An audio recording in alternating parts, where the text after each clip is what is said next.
Hello, everybody. Okay, so this evening I'm going to go into looking into Candace Owens. Because I had contacted Candace. Well, I did see her when I guess she came out against Black Lives Matter nonprofit.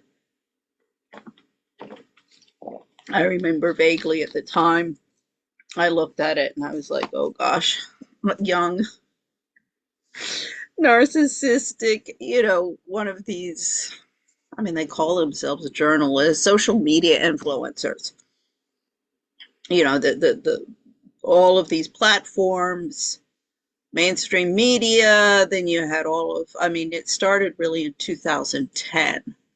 I remember all of these people or groups started to have, they could go online. So, of course, it was much cheaper before you had your distribution problem and you had huge printing and, then sending your magazine or your newspaper out to everybody. So, of course, in starting in 2010, that just exploded. I remember one of them was the first was the Intercept with Glenn Greenwald. And I contacted him about all of the stuff that's going on in the, the courts, how child protection services and foster care and adoptions are trafficking children. The nonprofits are all, it's all just money laundering schemes, political agendas. I mean, one of my big points is if I was Arab or Muslim woman fleeing violence in the Middle East, well, then, I would have book deals. I would be a star, just like Candace and just like, all of these different. Candace is the black, one of the minority groups. This is really, we're going to get into the white replacement. Um, Tucker Carlson is complaining about this, but it's like, excuse me, the whites are being replaced because people like you, all you frat boys, either want, like his wife, a bimbo or a bitch. Um, and those women are just, vicious. Either they're stupid and all they want to do is go shopping and or, out to some fancy restaurant. God, the newest, I mean, I can't get over this. Some comment was like, oh, well, wouldn't you? I mean, if it was really fancy restaurant, expensive restaurant, and they had, like human flesh on the menu, I mean, wouldn't you just try it? I'd be like, no, I think I'm calling the like the health people and investigate them. I mean, it's sick. It's sick. I mean, even with the Epstein files coming out, even I didn't suspect Trump of being involved in this. I didn't think either. I mean, I thought just Epstein was your typical playboy with a bunch of 17, 18, 19, 20, oh, by the time they hit 25, 26, 27, they're getting over the hill. I mean, marriage markets are filled with it. All of these guys, they trade in a wife every 20 years for a new model. Look at Trump. I mean, let's say Carl Bernstein, isn't it Carl Bernstein? His wife is 20 years younger than him. Noam Chomsky, I think, is the biggest age difference, and that's 36 years, his second wife. Okay, his first wife did die.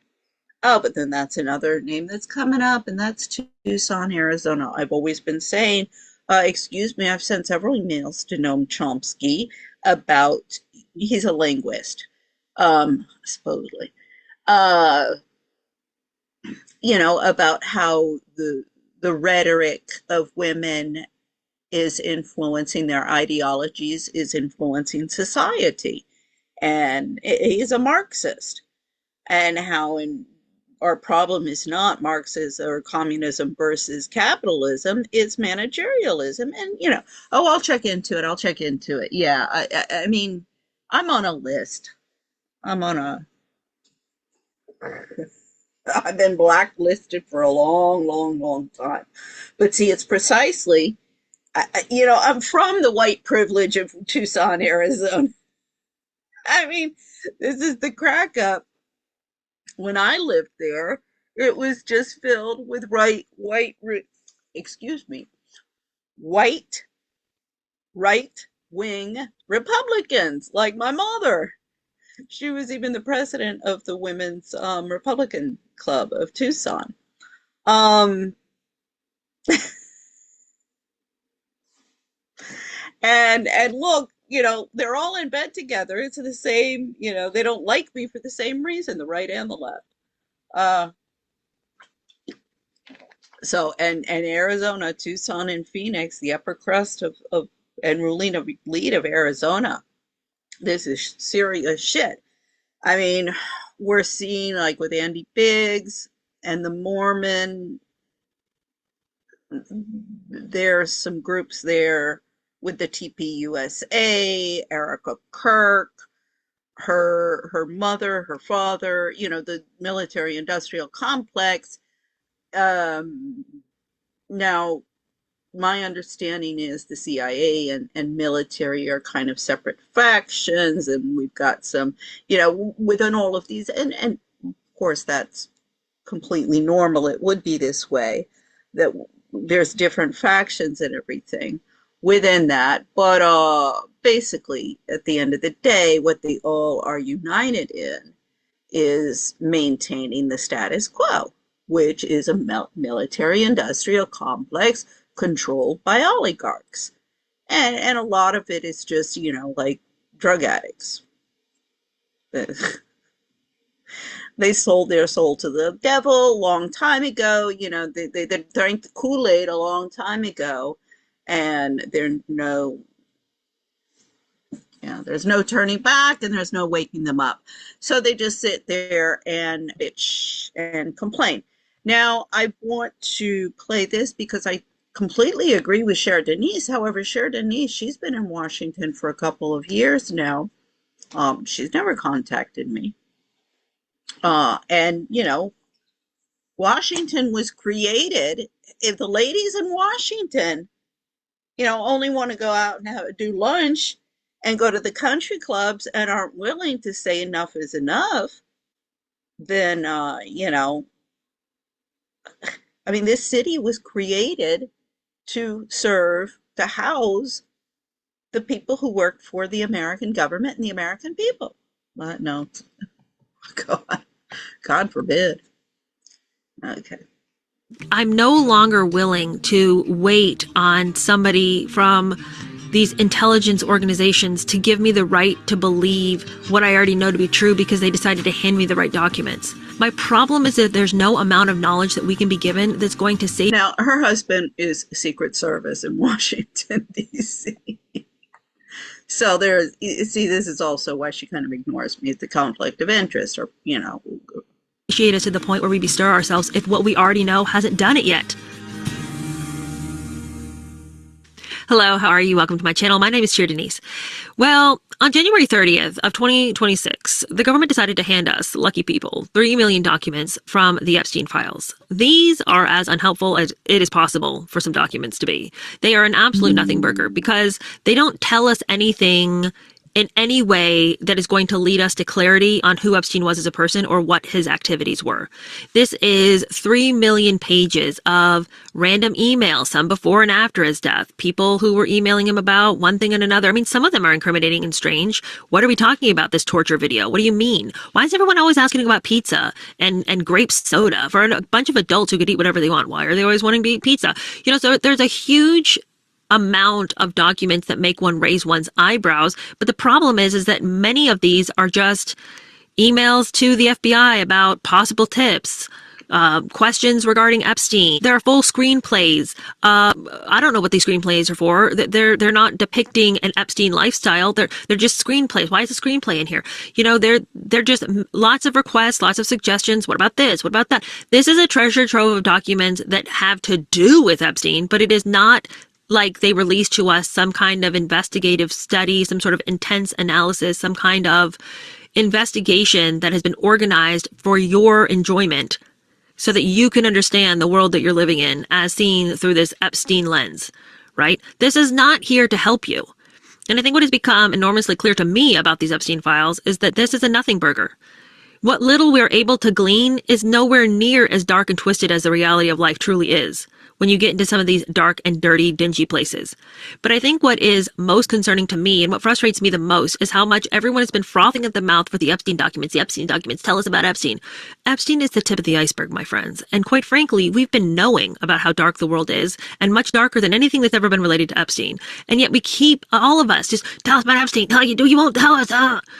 We've known. We do know. We have had people in the inside, people who have seen the grotesque realities of the way the government functions, and they have been in the rooms with the global power players, and they've seen the way things actually work, and they've come out and told us, and we don't believe them.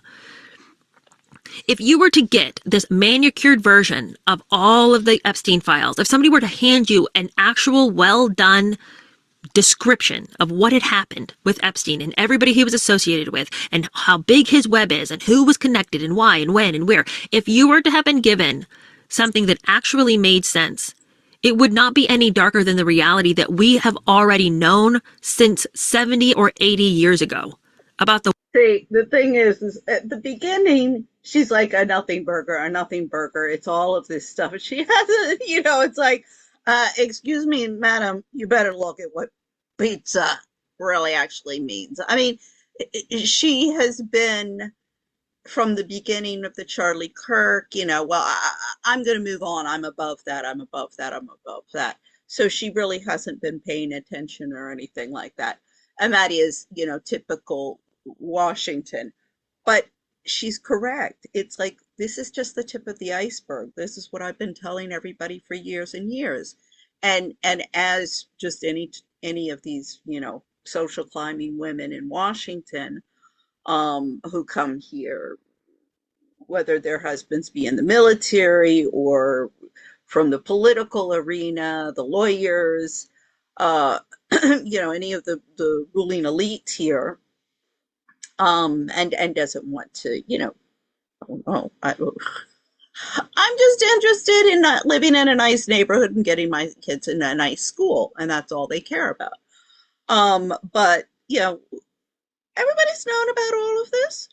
She's correct in this. The world that we live in. And yet, we're all acting like there's some document, something that... I mean, look, she's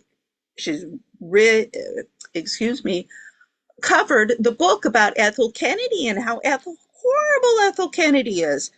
And Ethel Kennedy has the human rights.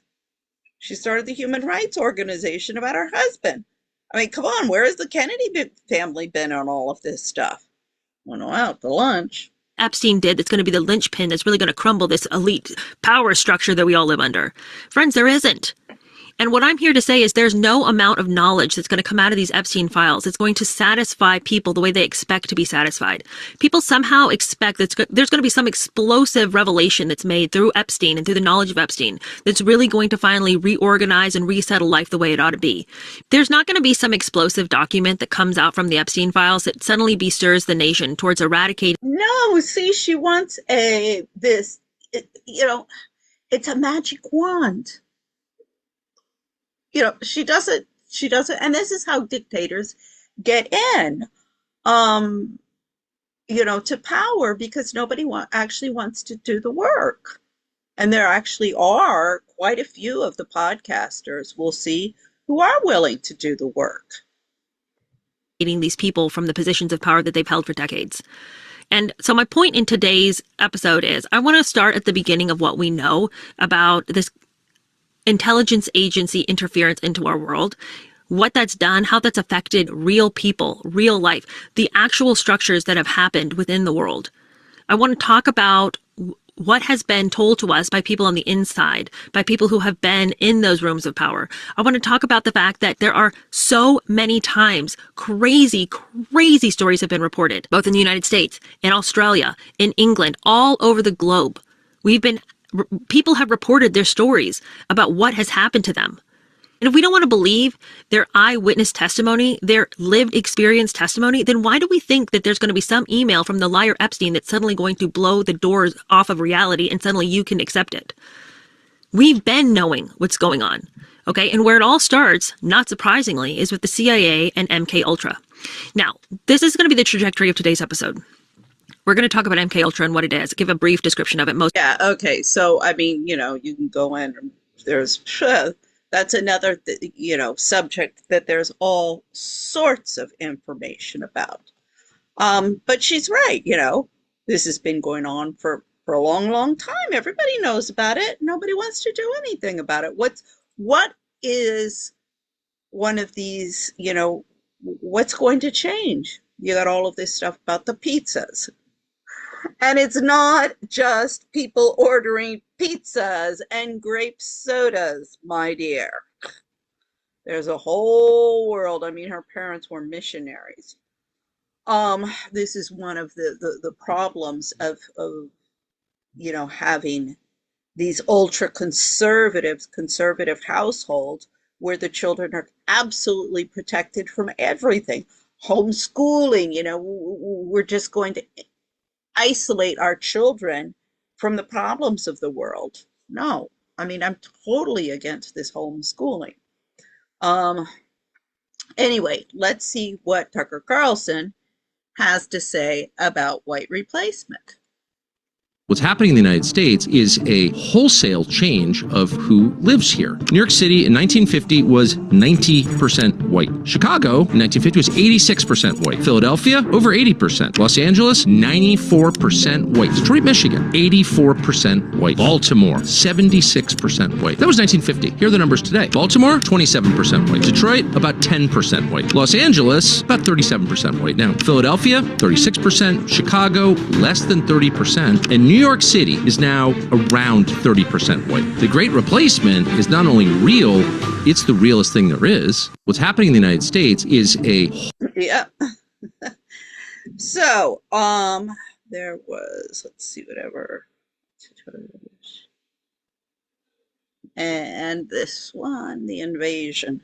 Used to being challenged and said, write book and write a book and we basically never really spoke to each other after that. I mean, I was constructively dismissed from National Review. I got a letter telling me I was no longer. Let's start this here. True, and I think most people know it. But I read that and I thought, here's the world's richest man who owns this platform and a lot of other things, saying this. And Peter Brimlow, who I know, who's a thoroughly decent person, has had his life turned upside down and basically been destroyed in some ways, professionally anyway, for saying things that are way more restrained than that. So I have to ask you what it feels like to see that. It feels kind of tingly. I mean, on the one hand, tingly. I'm happy that the debate has moved in that direction, and things that we were talking about 25 years ago on vdare.com, which was my website. Sorry, we missed the... Okay. Remember, if non-whites openly hate white men while white men hold a collective majority, then they will be 1,000 times more hostile and cruel when they're a majority over whites. White solidarity is the only way to survive. Okay, that's on the internet. Elon Musk retweets it and says 100%. And then Elon Musk writes this. If current trends continue, whites will go from being a small minority of the world population today to virtually extinct! Exclamation point. All of that, in my opinion, is obviously true. And I think most people know it. But I read that and I thought, here's the world's richest man who owns this platform and a lot of other things, saying this. And Peter Brimlow, who I know, who's a thoroughly decent person, has had his life turned upside down and basically been destroyed in some ways, professionally anyway, for saying things that are way more restrained than that. So I have to ask you what it feels like to see that. It feels kind of tingly. I mean, on the one hand... Tingly? Yeah, so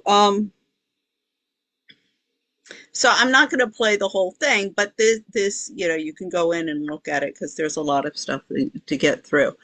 But this thing is, yeah, we're being replaced, but excuse me, we're being replaced because all the whites in this country have offered up, the jobs and the resources. Oh, we're going to let the minorities just come in and get lots of, as I keep on saying, the Republicans have wanted liberal immigration because it gives them cheap labor, and the Democrats have wanted it because it gives them votes. And who has paid the price? It has been middle America and the poor. Because, oh, well, white Americans, they don't want to do these jobs. That's not true. I mean, I have all sorts of cases, pending cases against all sorts of people for all sorts of jobs, from six-figure salaries to minimum wage. I mean, it's ludicrous. It's these talking points. I even get it from my own family, and I'm like, this is ludicrous. I mean, Foxcroft costs $70,000 a year now. Okay, Cobham is not as expensive. I mean, these, what they're selling is not a superior education. They're selling that you will, being going to school with the people that go to these schools will guarantee that you will, be able to find a good job later in life. I mean, that's what these schools are selling. Now, so on that thing alone, I should be able to find lawyers to go after all of the private schools mainly, but a lot of these schools, whether it be the prep schools at the secondary level or the universities. But no, no, no, no, no, no. They're not going to touch that with a 10-foot pole, because that would expose them for what they are and their wives. And this is the whole thing, even, and the woman, like a lot of American women, you educate these guys, they come out, they think they're God's gift to the world because they got an MBA or a PhD. They've been told they're going to be great success stories, and they're not. Um, and they certainly don't want a wife who is as competitive as they are, um, or who can compete with them. And that's what happened with my ex-husband. I mean, not that I was competitive. I was like, I'm fine. You want to be the breadwinner, I'm good. I'm very happy here with the kids. I mean, okay, well, before my children left the home, my ex-husband had crashed and burned, so I had to come up with an idea to provide for my family, and it was a great idea. That's why he was determined to destroy it, and everybody else was jealous that I didn't sink. And I've been paying the price ever since. I mean, all I need is investment money for my platform. And this is the thing with Candace Owens as well. I contacted her first about all of my research into the feminist. Um, well, there was the whole Black Lives Matter that goes into the nonprofits. That's a mess. Why are the all of these Black groups not assisting in dismantling the new Jim Crow and getting all of these people out of jail and challenging that? These are things like, why is Candace Owens ignoring me? This has been a year now. So, this gets into, again, all of these educated men. The educated white women don't want to have anything to do with it. So either, like with Trump, you're getting the dumb bimbo model who doesn't care about anything. She just wants a billionaire and to go shopping, and all of the sugar babies like her, or the minority women. And Candace Owens is playing, I mean, that Like all of these little entitled girls, they're really, really, they're betting the farm. And she's betting the farm on both sides of the Atlantic because, she's got her, she's a foreign, she's like the Meghan Markle in the whole thing. She snagged herself the British prince. Now the thing is her husband. I mean, everybody's like, oh yeah, he's like from royalty or his aristocracy. No, his father was from poor beginnings, and yeah, he has a title now, but yeah, he sold his stuff. That's through investing, and he sold his stuff to Enron right before Enron collapsed. So yeah, there's a lot of things that I mean, it's kind of like Candace is not that much different of Erica in terms of what's going on in there. So anyway, let's hear Tucker's response to the Epstein files. So if you're one of those people who's been wondering when we're going to find out more about the Jeffrey Epstein story, who's been asking for disclosure, or at least wanting more disclosure, the dump of more than 3 million Epstein-related documents a few days ago by the U.S. government is, well, pretty amazing, but also kind of a mixed blessing. Because in that cache of material is a lot of tantalizing information. There's also a lot of stuff that's maybe not true. There's some stuff that seems kind of fantastical, and it's all there together. And you could ask yourself, well, why is that? Could this be an attempt to discredit the whole story by throwing nonsense in next to clearly true information? I mean, possibly. We can't know. All we can do is assess what's on the internet right now. So included in that document dump are a bunch of emails to and from Jeffrey Epstein, to and from people whose names we know, and in a lot of cases, people whose names have been redacted for whatever reason. We can't know why they were redacted, we can guess. There are text messages, there are videos, there are photographs, there are all kinds of attachments, documents, and there are also a lot of statements from anonymous people, some named people, that may or may not be true, including people who just called into some sort of tip line with information about Epstein, including statements from confidential human sources that may or may not have been taken under oath. Like, who knows?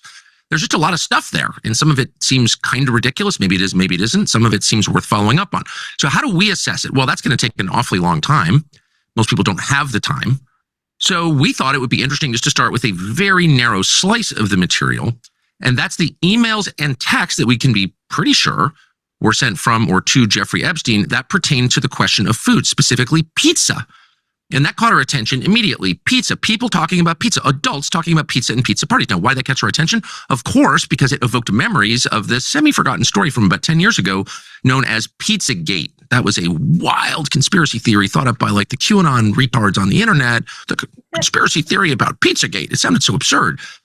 And we're about to get into much more detail about what that original theory was and what it may have actually meant in just a second.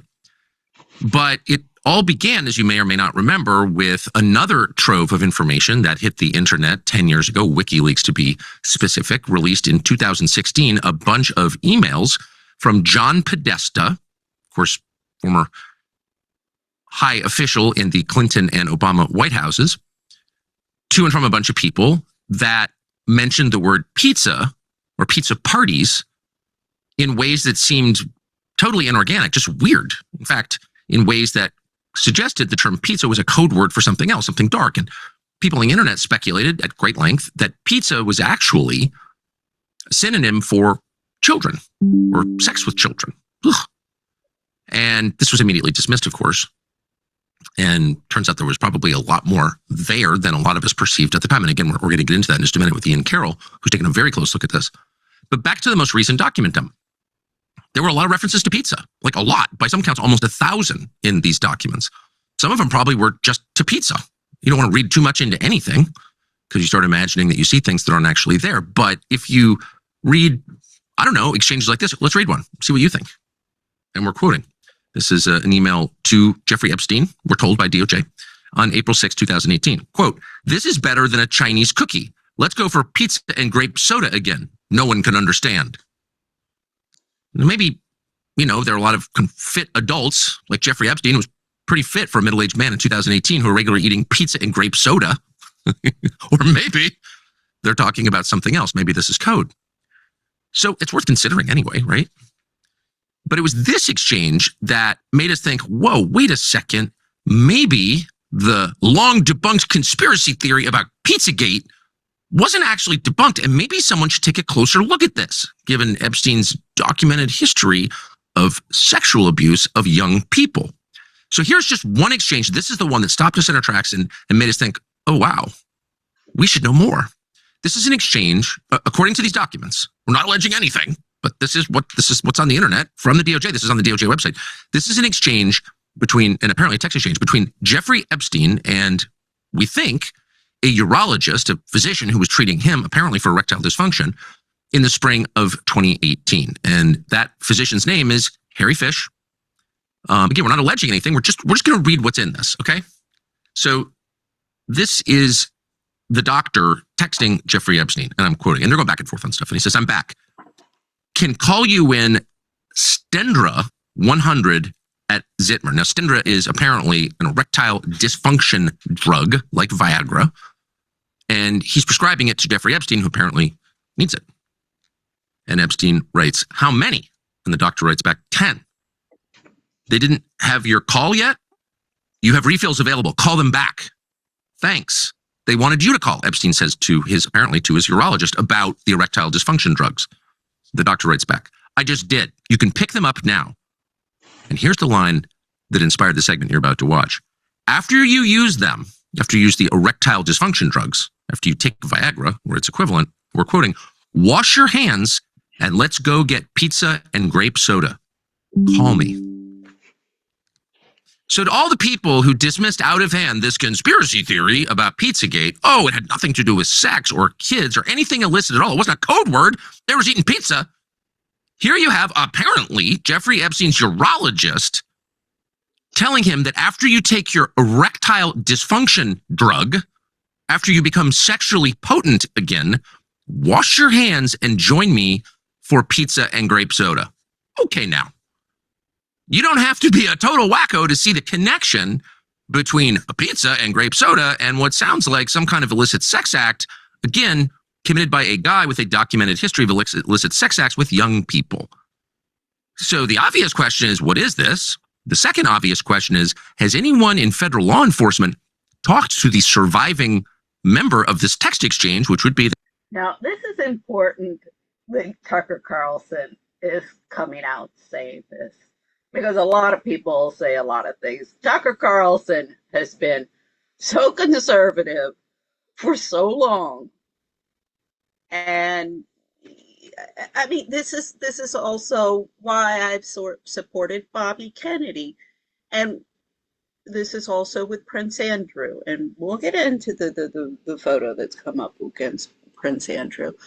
But, you know, unless somebody can give me some concrete evidence of, you know, criminal stuff. I mean, you know, Bobby Kennedy having some like sort of like lewd exchange with some journalist during his campaign. It's like, Bobby, don't you ever learn? If you were, I haven't really seen all the evidence. But that's, again, this is not children. This is, and the thing is these guys have been around.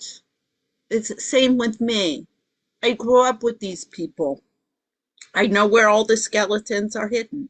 This is where all of these young girls, or all of these podcasters, even the older ones, you know, oh, you're just an old lady, you're a cave dweller, or you're a cashier, you don't know anything, you know, you're not liked. You don't have lots of followers. I'm not looking for followers. I don't care.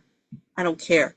I want to get everybody into court. And for that, I just need proper, as I say, I've been around a long time. I know, you know, unless this is going to become, if we want to prevent this from becoming just witch hunts against different groups, because that's what everybody's trying to do. We'll go on. This guy, Harry Fish, whoever he is, apparently now a pharma executive. Has anyone talked to him, not arrested or indicted him, but just like sat him down and said, hey, pizza and grape soda after taking an erectile dysfunction drug? What were you talking about? Speak slowly so we can understand into the microphone. Has that happened? This is not an attack on Donald Trump, obviously. It's not a conspiracy theory.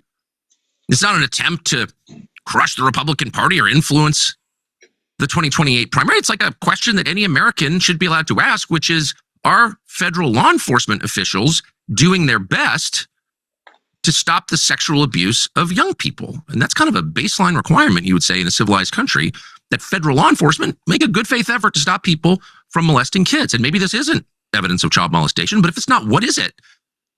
What is it? And is anyone trying hard to find out what it is? We would hope someone does really soon. And more broadly, what does this tell us about one of the most amazing stories of the last 10 years, 2016, the WikiLeaks dump of John Podesta's Gmail account? There was a lot in there, a lot. We were told the Russians did it. We ended up going to war with Russia over that. Really, that's when the whole Russia thing started, was in that story. But now that we've had 10 years and now more information, like, should we reassess what that really was? I don't know. So the new year is here, but that does not mean you've got to overhaul your whole life, despite claims to the contrary. You don't have to take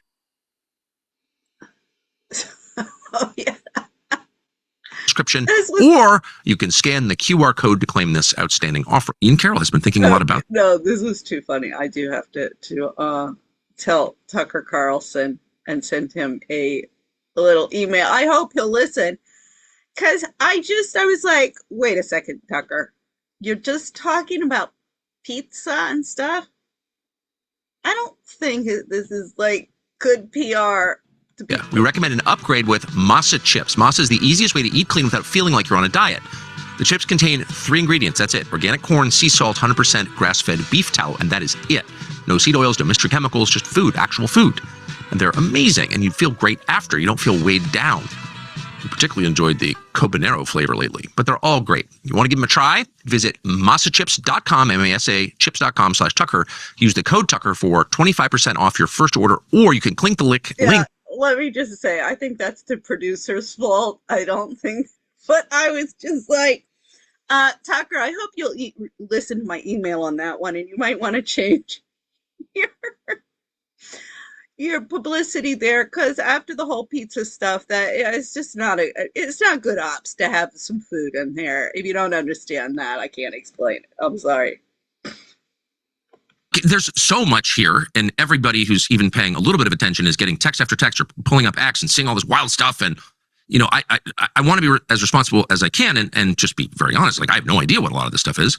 And of course, partisanship and actual partisan battles are distorting the way people look at this. But I just wanted to pick one narrow slice, no pun intended, one slice of it, and try to figure out what we're looking at here. So do you mind? I know that, and I'm a bad source for this because I didn't take Pizzagate as seriously, maybe, I guess, as I should have at the time.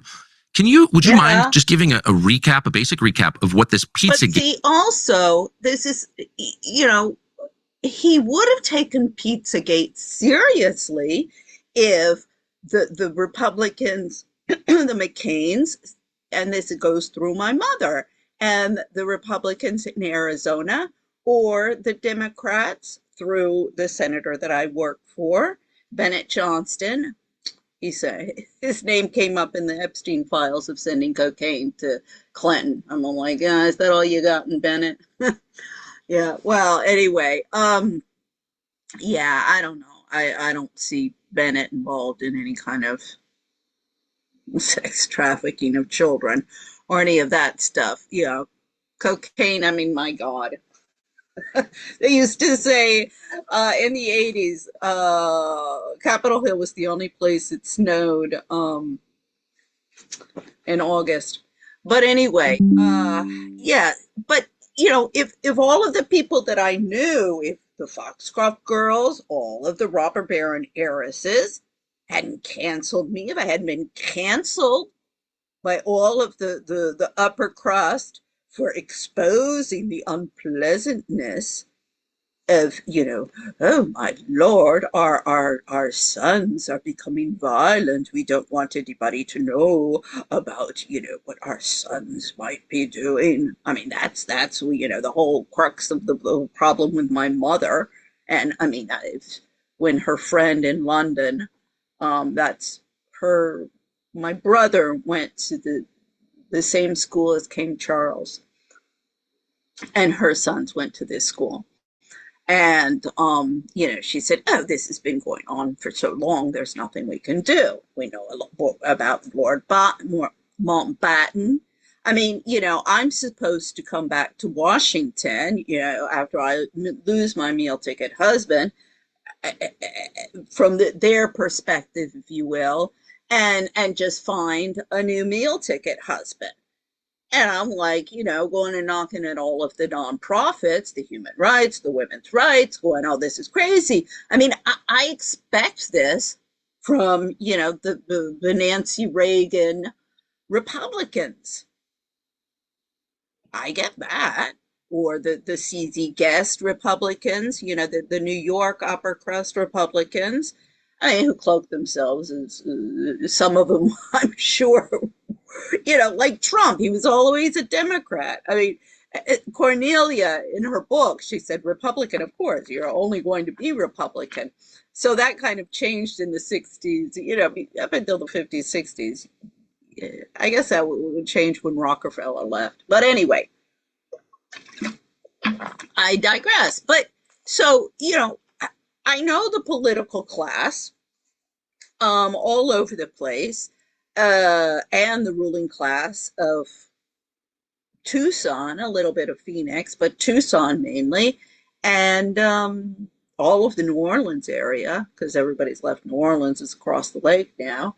Baton Rouge, I mean, my mom and my mother's family is from Louisiana, and then also throughout Florida, and in Virginia, we got Foxcroft. I mean, so it's like, and I've been telling everybody for years, everything I've been posting, I mean, I have been working 24/7, posting and posting and posting on social media platform, Facebook, LinkedIn, and Twitter.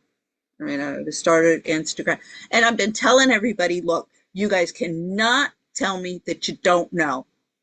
I have sent you emails. Oh, I'm too busy. Did you read the articles that I've posted? Are you looking at any of this stuff? Oh, we're too busy. We're too busy. We're too busy. Well, that's why this country is the third world country. But, so it's the socialites that I know, but also academia. Where are you? I've been notifying I've been knocking at the doors of academia, the nonprofits, the development community. No. The cover up is all over the place. And see, if Tucker Carlson, if everybody had been in Washington had been listening to me all of these years, because when Pizzagate came out, I was like, wait a second. Yeah, the whole thing about the trafficking of the kids and the whole, all sorts of stuff. Yeah, all of that's true. But see, this is where you guys are losing everybody, and you throw shit like that out there. This is in the basement, and they're trafficking children, like handing over children. And of course, you come up with these crazy bullshit stuff, and then, of course, people don't believe you. But what we're seeing here now is this is the media and who came up with all of these crazy badass, theories around something that was true. Listen. Gate theory was and what we actually know about that story. Yeah, it's another one of those stories that was distorted by the apparent cover-up, or at least distorted by the media's response to it, which was very much a straw man style response, in that these emails get dumped online full of everything that was in John Podesta's life. And John Podesta is a very powerful and connected man. And there was lots of stuff in those emails that was overtly concerning, politically concerning, geopolitically concerning. But people on the internet then started to notice these strange pizza messages, messages about, $40,000 worth of hot dogs or something like that being flown to DC for parties. Things that are just like, wait. I mean, okay, yeah, I didn't realize the whole pizza. That was a jargon. I mean, yes, this is a detail that is new to me as well. I mean, as I say, I'm involved in all sorts of CPS, foster care, international, family courts, all of these different arenas. So I know enough about this, but I didn't realize that pizza was a code word. So wait a minute. You think about it for just a moment and you realize that does not make sense. And overt references to children too. Like these kids ages like 7, 8, and 9, or I forget the exact ages, will be in the pool and it'll be heated and they will be there for, it's like, wait, what are we talking about? So people started to dig into what these weird emails were. Oh, sorry. And then they started to dig into the fact that there's certain pizza places referenced a lot, places where these people are going and hosting parties. They start to notice that this one pizza place in particular, Comet Ping Pong, which was a pizza place right in the heart of DC that was run by a very politically connected DC insider, boyfriend to the founder or owner of Media Matters, a bunch of strange coincidences. They start to notice all these strange coincidences around this pizza shop. And they notice that the Instagram of this pizza shop is full of very disturbing images of children. Things like children taped to tables, things like commenters talking about rape and sexual abuse, things like comments about kill rooms, and just so much disturbing imagery on a public Instagram account for a public pizza place that has photos of like Obama having pizza at it. That in these emails, Podesta is talking about going and having lunch at this pizza place with all these very high level political people, and it started to get very strange. And so Pizzagate itself spiraled out into a lot of questions and concerns and genuine investigation. But then it got distorted by the media response, which felt a lot like an immune response to a dangerous virus. And the media response then packaged up all of these very legitimate questions that never got answered. And it repackaged it as these crazy people on the internet think that Hillary Clinton personally is running. She's the top. She's the head of a satanic pedophile cabal. And the whole thing is being run out of the basement of this pizza place. That you see like the absurdity of the sort of wrapper they put around this, which no one was claiming that. No one was claiming that Hillary was running it. No one was claiming that it was all out of the basement of this pizza. They were just asking a lot of questions about very legitimate, strange things. And then a very weird event happened where as the media is running this big kind of smear campaign on these questions, a guy conveniently walks into that pizza place with an AR gun and shoots the place up. Doesn't hit anybody, but manages to shoot a bullet straight through the hard drive that's in the back room somehow, and gets arrested by police very publicly. They have I think I remember this story, and when I heard the thing about the hard drive, I was like, oh, now it makes sense. Of course, it's not like basement and tunnel. I mean, I work in this neighborhood as well. That's going to be a little bit difficult to have these tunnels and things like that they're talking about. But when hard drive, oh yeah, okay, so that was the server. Had to be destroyed. Big photo shoot, and he gives a couple of sound bites as they're hauling him off that are something to the effect of, I was so convinced that it was all real and that it was all here, and it's just not. Or something. And so it's like, wow, that is sure convenient that good thing that Hillary Clinton's not personally running a giant satanic pedophile ring out of the basement of this pizzeria, which no one was alleging. And that was sort of became the wrap-up smear, as Nancy Pelosi has described to us in the past how a wrap-up smear works, where you wrap a problematic narrative up in a false representation of it, and then you have something crazy happen, dangerous, crazy, objectionable happen around that. So then you can look at it and say, that's dangerous. These conspiracy theories are dangerous. And anyone that engages in these conspiracy theories is dangerous. So we can censor them all off the internet because it's been debunked.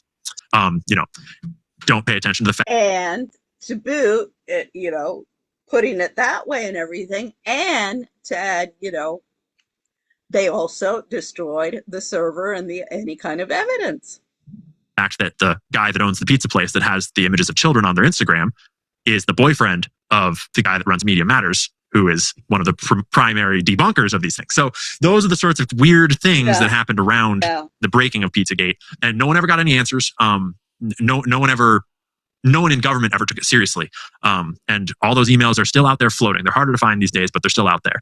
And the Instagram accounts were preserved in various formats online, archived. So you can still find a lot of the evidence, but it's a lot harder to verify now, because you do make a great point about the current email release, that a lot of bullshit gets mixed in and a lot of stuff of questionable veracity gets mixed in. And so you have to be very careful about sourcing it all, especially 10 years down the line with something like Pizzagate. But may I ask, do you know if it's true, and I believe it is, but so the man you just referred to who shot up Comet Pizza in Washington, which by the way was like very close to my house where I brought my children there because it was the pizza place in my neighborhood, which the whole thing is so weird.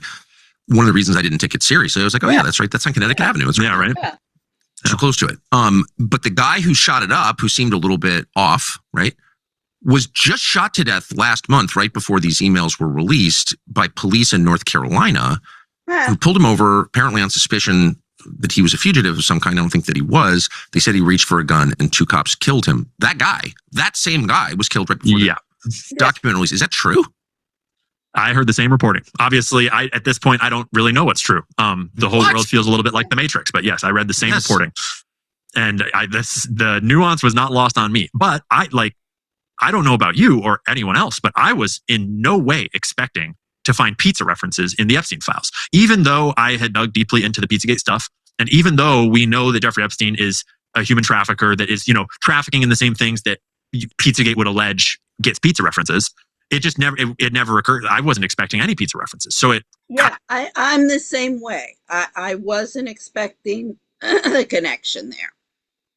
Kind of blew my mind when suddenly there's like 800 and something references to pizza in these emails, and especially you picked out some really, really great one, like obvious ones at the opener there, where like pizza and grape soda is a very overt pairing that I'm not sure I've ever seen anyone actually like eat as a pairing. Yeah. Well, and also, these are people. Well, first of all, in this exchange, apparently one guy's a physician and the other is Jeffrey Epstein, and these are health obsessed people. These are people who talk about getting blood transfusions just to extend their lives. And I know, as an actual pizza fan, that pizza is very unhealthy. It's been a lifelong struggle for me. Pizza and grape soda, these are the last things that people who care about their health eat. And these are, there's a whole class of people who are, vain for one thing, but who are very focused on themselves and their physical health. And it just sort of, I don't know, it's a lot for me to believe that the one thing that Epstein's friends and John Podesta's friends have in common is they both have a steady diet of pizza and grape soda. I just don't believe it. And not only do they have a steady diet of that, but they feel compelled to email each other about it with very weird verbiage. How many grown men email each other about getting pizza, or about how tasty the pizza was, or about how many slices you can slice a pizza up into, or how many people will be at the pizza party? This is one of the problems. Nobody wants to. This is weird that people are talking like this, that the emails are like this, and I've been saying this for years. Oh, well, we don't want to deal with any unpleasantness. Oh, from every side, it's nothing. It's nothing. Nothing's there. Nothing's there. This is where people, they normalize a situation that they should be saying, what the fuck are you people doing and talking about? Then there's another email in the current dump that is even, it stuck out to me because it has the word red hook in it, which at first I didn't have the context, and it seemed suspicious, the words red hook, where it was, someone was emailing asking if another guy can go to Red Hook for a pizza meal later. And then in looking into it, it turns out that Red Hook is the address of where Jeffrey Epstein's Virgin Islands businesses are domiciled. It's on the marina where you would leave in the boat to get to his island. And so then it's almost weirder. Someone was emailing asking if another man can go to where Jeffrey Epstein's business is domiciled for a pizza meal. There's a lot of emails like that where people ask if they can use the apartment for a bit, or if we can go get pizza for a few hours or for 30 minutes. That's a Pizzagate reference as opposed to these emails. A lot of these times where they're using food language in ways that does not square with how food actually gets eaten or talked about, ever. Most security systems operate like old-fashioned cable. It's like all it takes is people to start questioning things that are like, this doesn't make sense. This doesn't make sense. Just be logical. You don't need a frickin' PhD.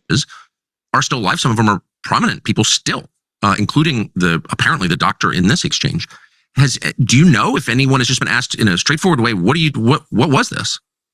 Not since Pizzagate, as far as I'm aware. I mean, to be fair, it's all a little new. We're still in the first week here, but no, I don't know of anyone being asked directly about any of these references or about any of the more overt stuff for that matter. The other, very rich and powerful people that are caught with their pants down, so to speak here. A couple people have issued apologies. A couple people have, resigned from positions, but it's entirely underwhelming, the official response, because it's one thing for someone like you or me, journalists, to go and ask questions, which is good and should be happening. But that's not what should be happening. What should be happening is law enforcement should be at their door knocking and asking these questions. Like, we should have institutions that are there asking these questions and many more. But this is where it comes into society to start standing up. I mean, I've been calling out people for years and years and years, and going up to, I can't. People won't give me a decent job. If somebody would give me the investment money for my organization, which is like the parlay, whatever, I would get a lawyer and try and bring these people to court. But, there's only so much I can do. I can go and bitch to the congressional member who ignores me. Go and try and find a lawyer. Look, I've built lots of lawsuits. Will you help me? No, I don't want to get involved in any unpleasantness. I mean, this is a particularly interesting and dark thread when you really unwind it. But there's obviously all the other threads of just like, hey, you went to the island. Hey, you said you never talked to him, but you did. So, and none of those questions are being asked. We're being told that it's all a Democrat hoax, and that that Kash Patel would arrest someone if there was anyone to arrest. So it's very underwhelming. Yeah, I mean, I always am suspicious of people who kind of jump ahead to things like arrest, conviction, incarceration, execution. Like, how about let's just start with an interview? And, I know a lot of people who've been interviewed by the FBI. I know hundreds of people have been interviewed. Well, exactly. But in the context of a federal investigation, it's not crazy to call somebody. In fact, it's common. It happens every single day. Happened to like every relative of But this cannot be a piecemeal. Let's call in this person that. No, we need a grand jury type of, Nuremberg trial 2, whatever you want to call it, but a huge investigation and some accountability. And a lot of, in cases of foreigners, seize their assets and throw them out of the country and pay off some debt. Every J6 prisoner got called in, sat down. Can we come talk to you? I mean, that's not weird. That's the beginning of justice. That's the first step in finding out what happened, punishing the guilty, exonerating the innocent, is having these conversations in the context of a federal investigation, like an FBI interview. And I find it very strange that none of this has happened. And so when you see people on television say, well, we don't have any evidence to indict someone, panel a grand jury, it's like, I don't know who talked about a grand jury. Why don't you just ask questions you're the FBI? And if they're not doing that, then you sort of wonder why. So so here's the bigger picture that you're qualified to provide and I'm not. The implication of this and a lot of other things in this file dump is that there are basically religious rituals, sexual in nature. That's very common through history. There were temple prostitutes for a reason. There are rituals involving children underway in the United States and the West, rich and powerful people sexually abusing young people. That is very hard for a lot of people to believe or metabolize, but it feels like that's not totally crazy. Like that happens. Does that happen? I mean, absolutely. It's so dark that it's hard for average people, regular people that are just trying to live their lives to even approach it. And even imagine, like, you cannot put yourselves in the shoes of someone so depraved.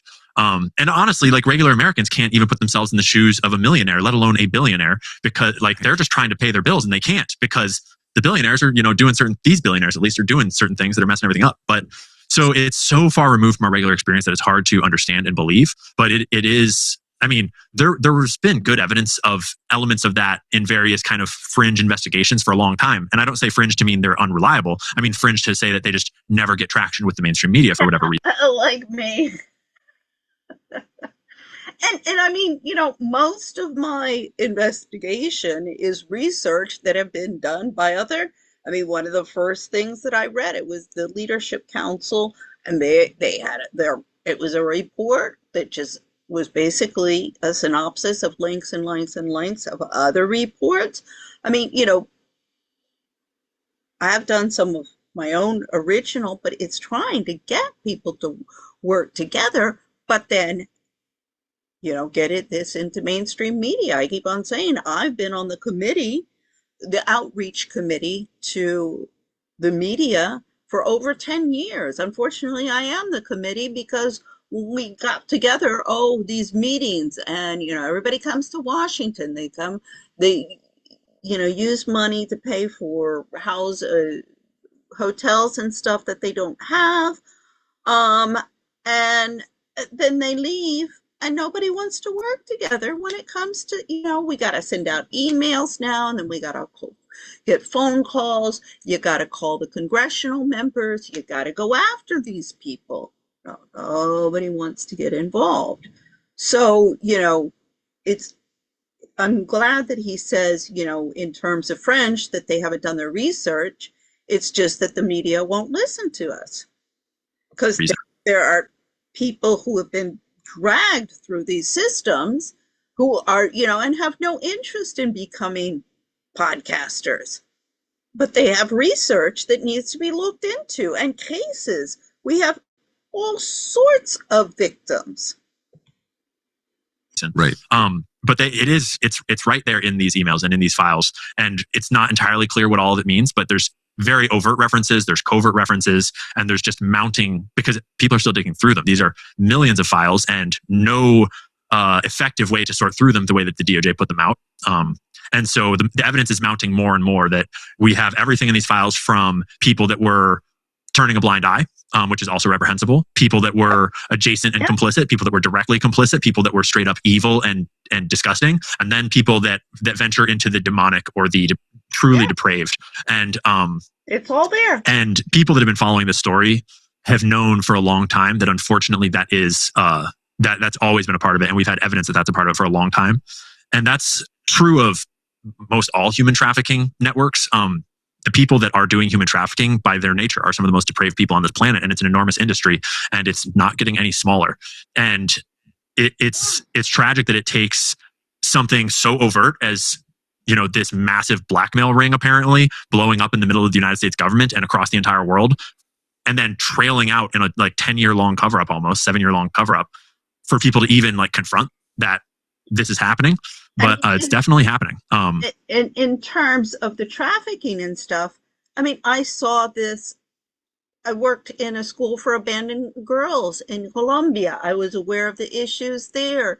The street kids, a woman they came to Colombia to adopt. She explained the issues. There's just so, and it's all connected and interrelated. And has to be dealt with in a holistic level. I'm at my wit's end because, like in the United States, where I've knocked at every single door. I've been trying to get the royals in Europe to wake up and smell the coffee. We'll get into the royals, but aristocracy. Not everyone in the files is, participating in ritualistic sacrifices or anything like that. Right. And there are fake things in the files that are, for whatever reason in there. For one example, one that went very viral is there's an image in the files of a cutting board with chickens on it and a black box censored out, but there's a foot sticking out, and it's obviously a baby's foot. And the implication is that it's a cutting board with some chickens and a baby, and they're going to carve it up and eat it. By my understanding, that is a fake image. I do it's kind of hard to tell what's real and what's fake at this point, but there's stuff like that in there that's so there's just a lot of really messed up stuff in there, but there's also a lot of people running away with a little. See, this is also the tactic. Put fake stuff in there, and it's well, what the frick is all of this? This is obviously fake. So then all the rest of it's fake. No, that's the intention. Tidbit for views or clicks or likes or whatever it is. And so it's really important that people pump the brakes, slow down, and go to the original source files and look for people that are citing their sources on the files that they're referencing. And when they make definitive claims, they show you the files that they're talking about, because a lot of people are making claims that are actually objectively untrue or are based on a small morsel that has been blown up into a whole meal of great content, but not necessarily great journalism. So most people don't wake up in the morning and decide to feel horrible, exhausted. Yeah. So, yeah. Who's the two-time Republican Attorney General, whose father, by the way, started Jeffrey Epstein's career. His father, Donald Barr, was a former OSS CIA officer. In the files, I should also say that Jeffrey Epstein describes Bill Barr, the former AG, as, quote, CIA. Jeffrey Epstein privately says this guy's CIA. Bill Barr covered up Epstein's murder. He was clearly murdered in federal detention. Barr said out loud, "We got to make sure everyone thinks this is a suicide." Well, I'm more and more convinced that Epstein's still alive. But so why isn't he being asked about this? And the second is Mike Pompeo. And Mike Pompeo was caught plotting to murder Julian Assange, the head of WikiLeaks. Why is this significant? Well, because it was WikiLeaks that made that first tranche of emails available to the public. And it was Julian Assange who said on camera, basically said, my source, he didn't say this, he didn't say my source, but he heavily suggested in an interview with Dutch television, my source was Seth Rich, the DNC staffer who was found murdered on the street in Washington in a so-called robbery where nothing was taken from him. That investigation was taken over by the FBI. What? Why? I mean, if Americans don't wake up. And Assange goes on Dutch television and says, I can't say who my sources are, but they face great risks. You can pull up the interview right now and look at it.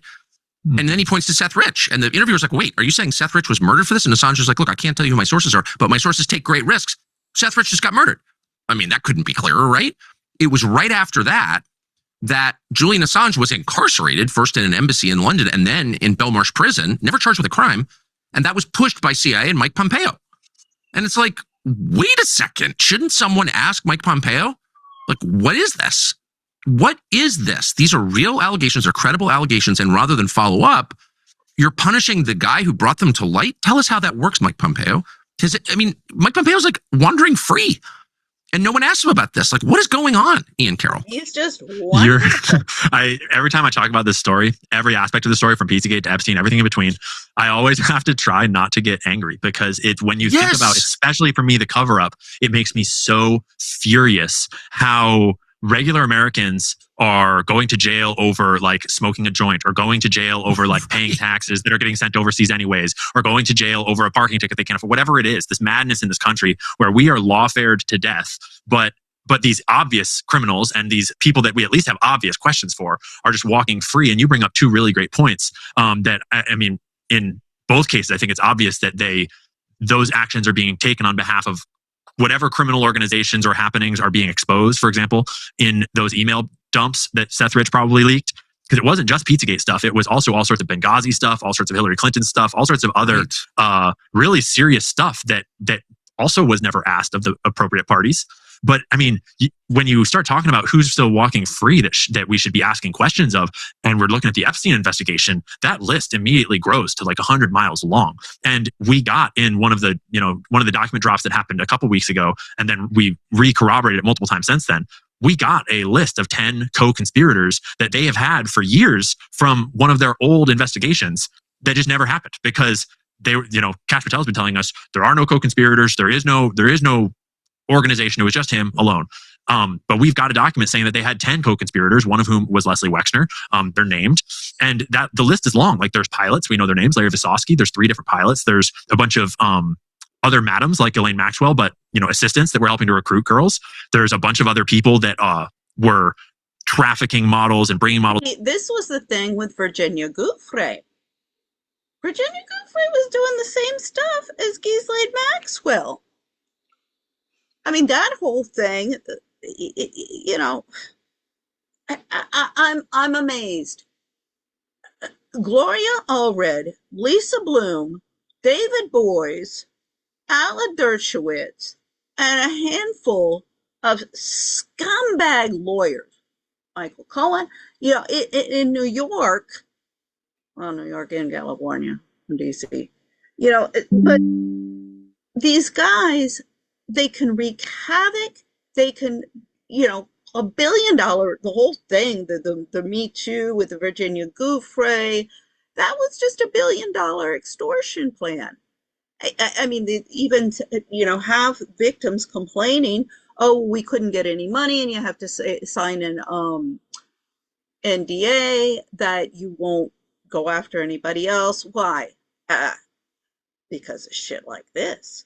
See, this was a whole thing to extort, control the situation, just give a voice to the ones that you wanted, the ones that would play nice, go to court, bring down the men that you wanted, and then cover up because they signed the NDA.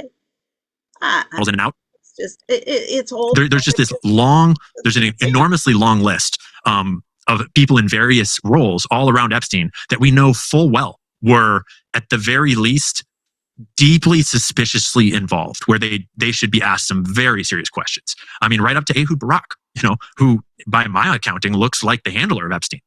He certainly looks like, we have all these emails from both Ehud Barak's email server now and from Jeffrey Epstein's trove of documents that corroborate them doing what looks like intelligence operations all around the world and in the United States. So there's just an endless number of people that, like you were saying earlier, that we could at least investigate, because it's in the name, the Federal Bureau of Investigation. And they keep on giving us this line as though, like, well, we've got emails, but it's not illegal to party with Jeffrey Epstein. And it's like, we're not asking you to read the emails. We're asking you to investigate all of the myriad suspicious things. This is the type of bullshit response I've been getting from everybody for things that are documented here in these files and emails. And instead of getting investigation, we're getting what looks like cover-up, denial, distraction, anything but investigation. And it kind of makes you wonder why. Well, it definitely makes you wonder why. And first off, what these guys have to understand, it's not completely bad faith. And I keep on saying this, I agree on one thing, particularly with Andrew Bustamante. Stupidity. But it's not just stupidity and incompetence. There is some bad faith going on, and political, because it's either, how can I explain it? It's like a pit bull. Not going to sit there chewing their bone or whatever, not going to bother you unless somebody says, oh, go attack. Part of it is the political dynamic, which, poisons everything. And Trump is obviously sensitive to partisan traps after the Russian nonsense, which was a lie. Russiagate was a lie. By the way, Russiagate was constructed, in my view, in part to cover up the origin of the DNC emails in 2016 and the John Podesta Gmail dump in 2016, neither of which was done by Russia. Clearly, there's a lot more there. We're not allowed to ask questions about Seth Rich. I don't know why. Seth Rich's parents don't own that story. I feel so sorry for them, of course, but I'm an American citizen, and if someone is murdered on the street in Washington, we all have an interest in asking, what was that?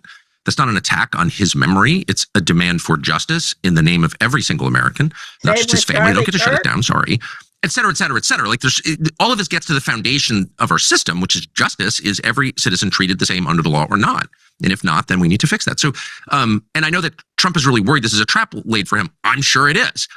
But let's set that aside and ask about the rest of us and whether our country can continue on the same basis that we assumed we were living under, which is again one of equal justice under the law. So can you just go through some of the questions? And I think both of us are trying to be really responsible and fact-based here.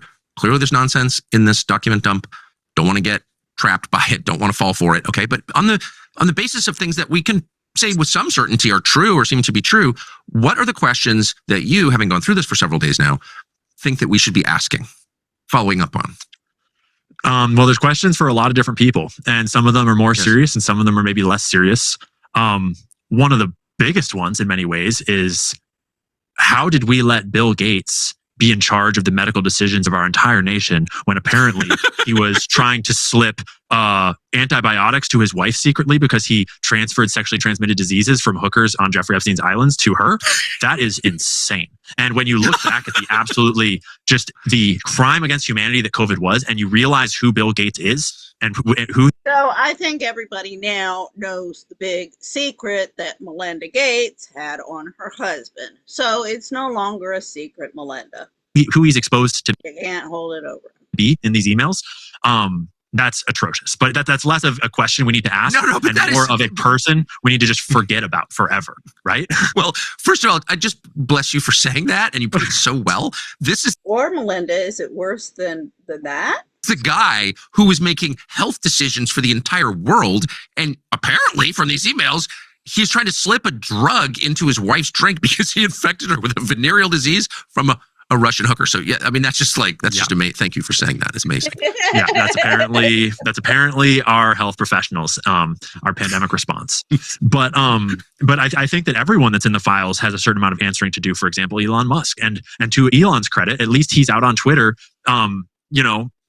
at least putting his words forwards. I don't know if they all square with me when you actually read what he said in the emails versus what he's saying on Twitter is the truth. But like, I haven't seen anything that directly, completely 100% contradicts one another, so to speak.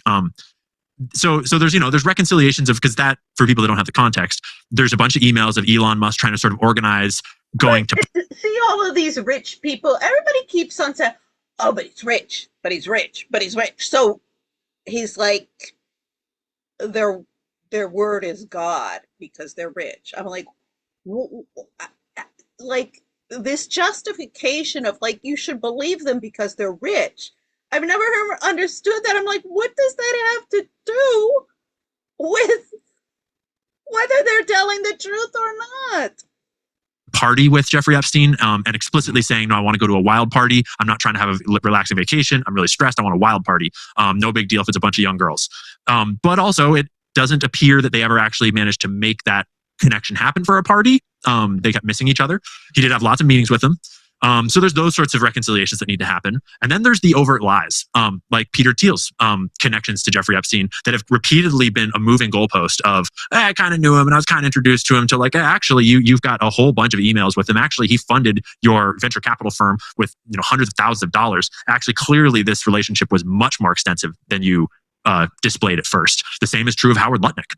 Howard Lutnick, who is the Commerce Secretary right now, neighbor of Jeffrey Epstein, is on video in interview explicitly saying that I met him once way back and immediately knew he was a creep, and me and my wife had to go, and we never talked to him ever again, never saw him, whatever. That's not true. He's in the emails, obviously, like he took his family to the island. They were hanging out together. They were going to parties together. So there's a whole spectrum of scandal for various people that I think needs to be answered for individually.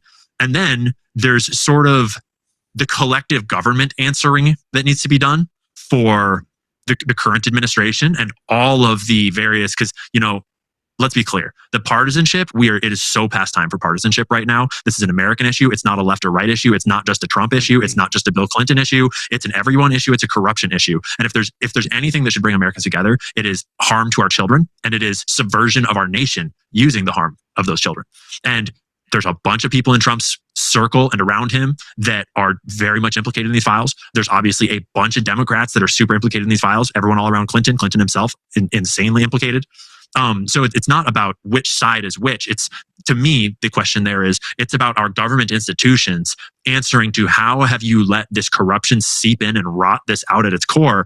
And in many ways, I think the heart of who needs to answer for that is our law enforcement institutions, our FBI and our DOJ. And I can't think of anybody who I'm more disgusted by right now in our government than Kash Patel and Pam Bondi for their gross misrepresentation of what this is and their blatant moving of goalposts on the way here. And what to me, in my opinion, looks like direct obfuscation of, now that we've seen these files, now that we've read these documents, go back and rewatch what Pam Bondi said, what Kash Patel said, what Dan Bongino said about how there's no evidence that he trafficked girls to anyone. There's no evidence that he worked with anyone in any big conspiracy. It's mind-blowing that someone see these files and we don't even have them all yet. And that's what you would come up with. And to your last point, we don't have them all yet. My understanding is, in defense of Patel and Bongino and stuff, see, like I played at the beginning with Cher Denise. Oh, they're just talking about pizza and Of course, if you haven't been paying any attention, I mean, look at Cher Denise's channel. She, this is like a gossip columnist. I mean, she's worse than Maureen Callahan. But anyway, I really liked how she was doing her book reviews, but her gossip columnist, as I say, she's worse than Maureen Callahan. But that's also, people have to understand a little bit, that's also what's been going on. It's not just them totally lying. It's just, again, incompetence. Yeah, so we're a little over 3 million, I think. And looking at you where you want to look.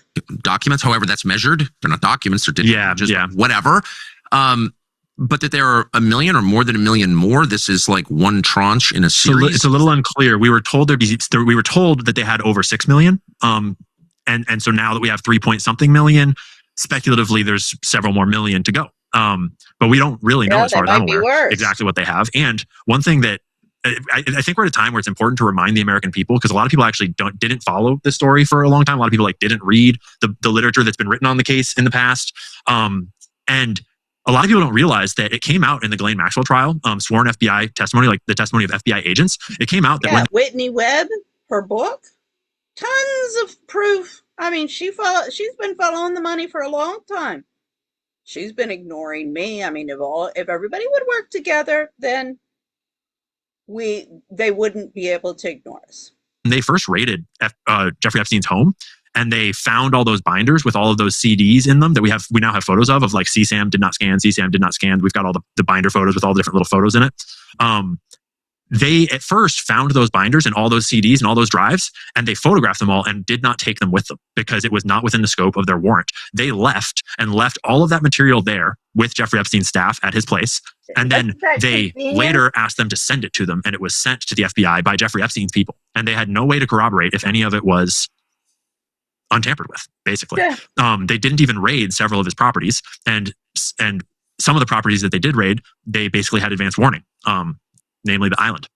So it's important to remember that A, we don't have all the documents that they actually do have yet, but B, the actual documents that they do have is built on such a pathetic original collection of evidence. Not because like all the FBI agents were corrupt and didn't want to do it, but because something in the system, something in the nature of how this thing was protected, prevented any real acquisition of evidence where maybe they could have gotten, I'm sure they could have gotten a lot.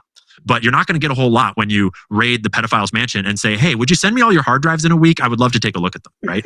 And so that when that came out in the Ghislaine Maxwell trials a couple of years ago, it was just sort of like a big slap in the face to the whole idea that we're ever going to get any real justice here. Kind of reminded me of like MK Ultra. What we have from the MK Ultra documents is mind-blowing and messed up and completely unbelievable. But people often forget that actually Dick Helms our understanding at this point is that Dick Helms burned and destroyed well over 90% of the actual files that once existed about it. So we're dealing with a slice of a picture at this point. MK Ultra, approaching 60 years ago. This stuff is like, I mean, some of these files are 7 years old, and the people even if there's not enough to prosecute some of the people involved, and this can be bigwigs and small fries alike, there's enough to get rid of them. Instead they're given a promotion. Engaged in these colloquies are still around. And by the way, I know some of them. Which gets to the other point, which is like, how was Jeffrey Epstein at the center of everything, every global story? I mean, he was going back and forth on Libya. He was going back and forth in the global financial crisis. It's like there's really deeply involved in the global financial crisis. He was actually selling CDOs. Okay, so can you just? I mean, there's so much here, and I hope when I'm we're in the same place. We'll go through this in much greater detail. But can you just tell us what we know about that Jeffrey Epstein's involvement or intersection with the global financial crisis? What's that? Well, the intersection with the global financial crisis specifically is a wild story that, to be truly told, you need to put the evidence on screen as well. But the short version is that he had a company called Liquid Funding Limited that was domiciled in the Bahamas, that was partially owned by Bear Stearns. And Bear Stearns, is where he had come up for a long time. And Liquid Funding Limited was selling CDOs, the same types of CDOs that eventually caused the global financial crisis. It was capitalized at, I believe, $100 million. and allowed to sell 20 billion with a B of CDOs. And I actually just was looking at that statistic earlier today because this is the craziest story. And that little CDO factory that Jeffrey Epstein was running, tied into Bear Stearns. And if you recall, Bear Stearns was one of the first to collapse, right? That shut down in the months directly preceding Bear Stearns starting to collapse. And Jeffrey Epstein redeemed all of those CDOs, all of those assets. The terms are, I don't know the technical terms for what he did, but basically he made a run on the bank on those exact assets that were the exact problem. And he was tied into the exact bank that was financially distressed. And then he wound that whole company, Liquid Funding Limited, up and disappeared. And later, JP Morgan, the bank that he later worked with after, Bear Stearns was his early banking career. And then he later was doing all of his money laundering and banking and referring to people at JP Morgan. They came in, swooped up Bear Stearns for pennies on the dollar. They also later spun Liquid Funding Limited back up. There's a whole, there's a very overt financial paper trail that Jeffrey Epstein was better acquainted with the problem than almost anyone in the world because he was deeply enmeshed in Bear Stearns and knew the leadership of Bear Stearns very well. And he understood CDOs and he was selling CDOs. And then he just so happens to wind his whole shop up and close it down and redeem it all right at the moment when things are about to go bust. So that's a wild rabbit hole and it's very interesting. But I mean, what is, I mean, that. Okay. So yeah, there are some things that I want to go into in that rabbit hole. And I've been going down that rabbit hole a lot.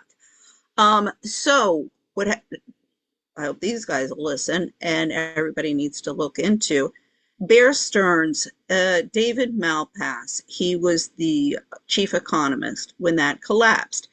David Malpass was later the president of the World Bank.